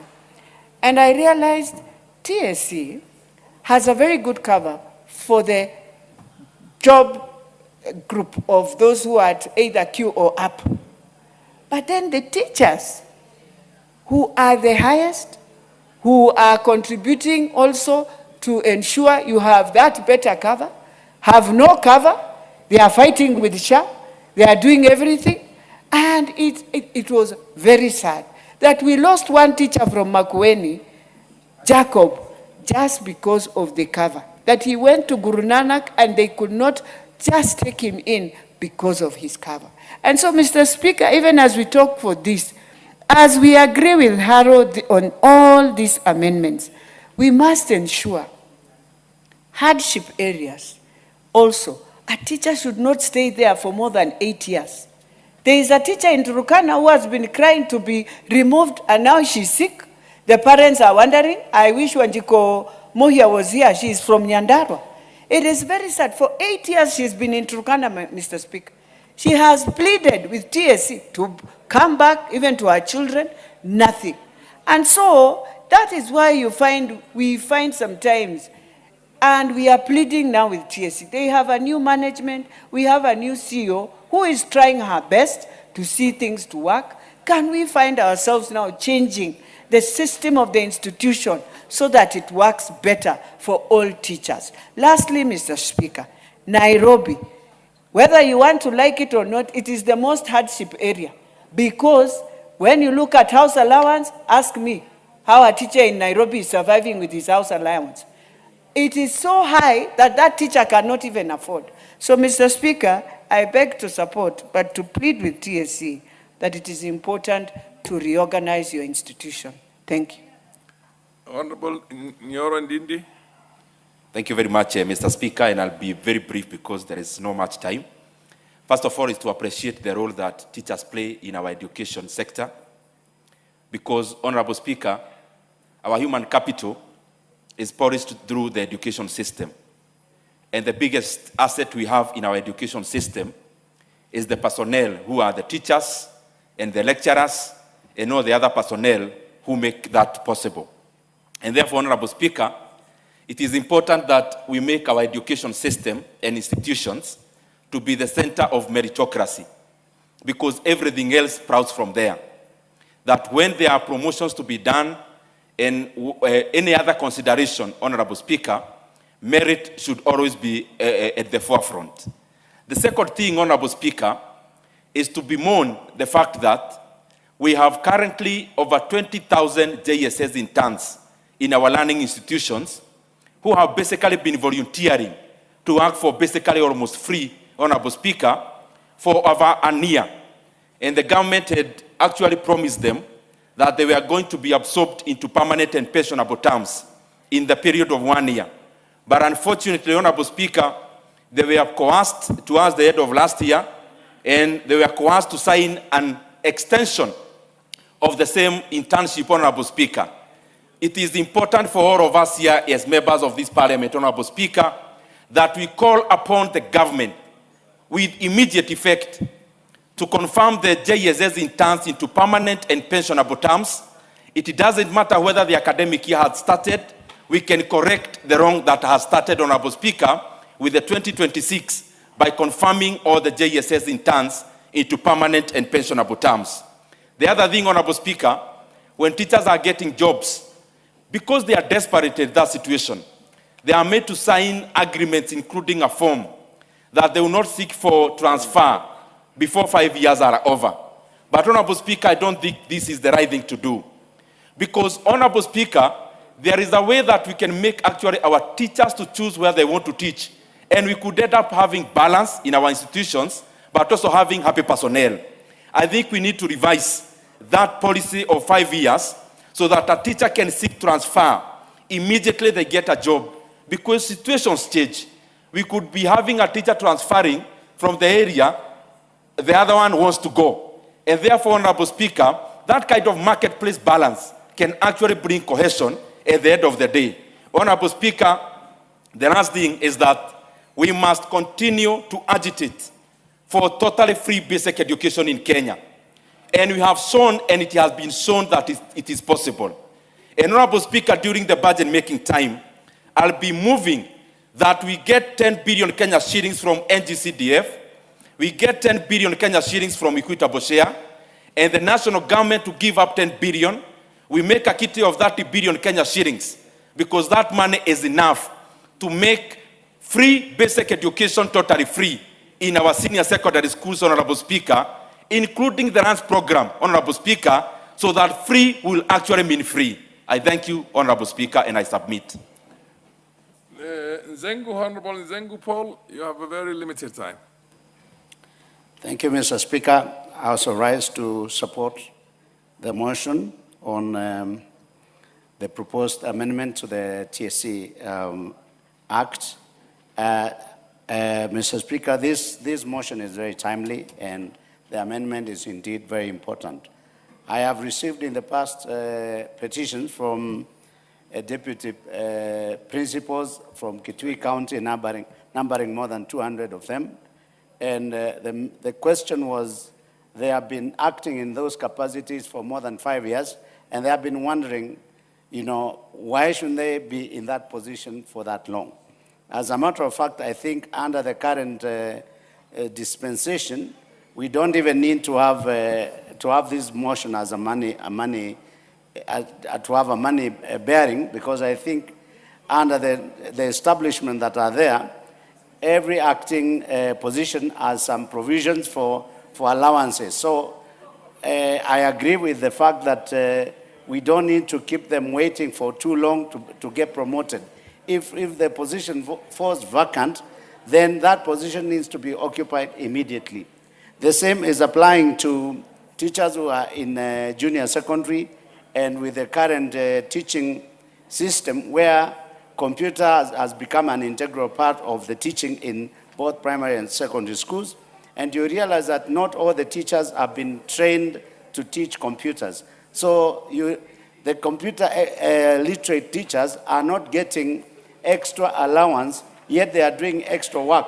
So in all this, I want to say that, yes, it is indeed very important to look into the welfare of the teachers, particularly the principals and the deputies, in considering the kind of work they are doing, and therefore I agree and support the motion. Thank you. Order, honorable members. The time being 1:02 p.m. This House stands adjourned until Wednesday, the 18th of February, the year 2026, at 2:30 p.m.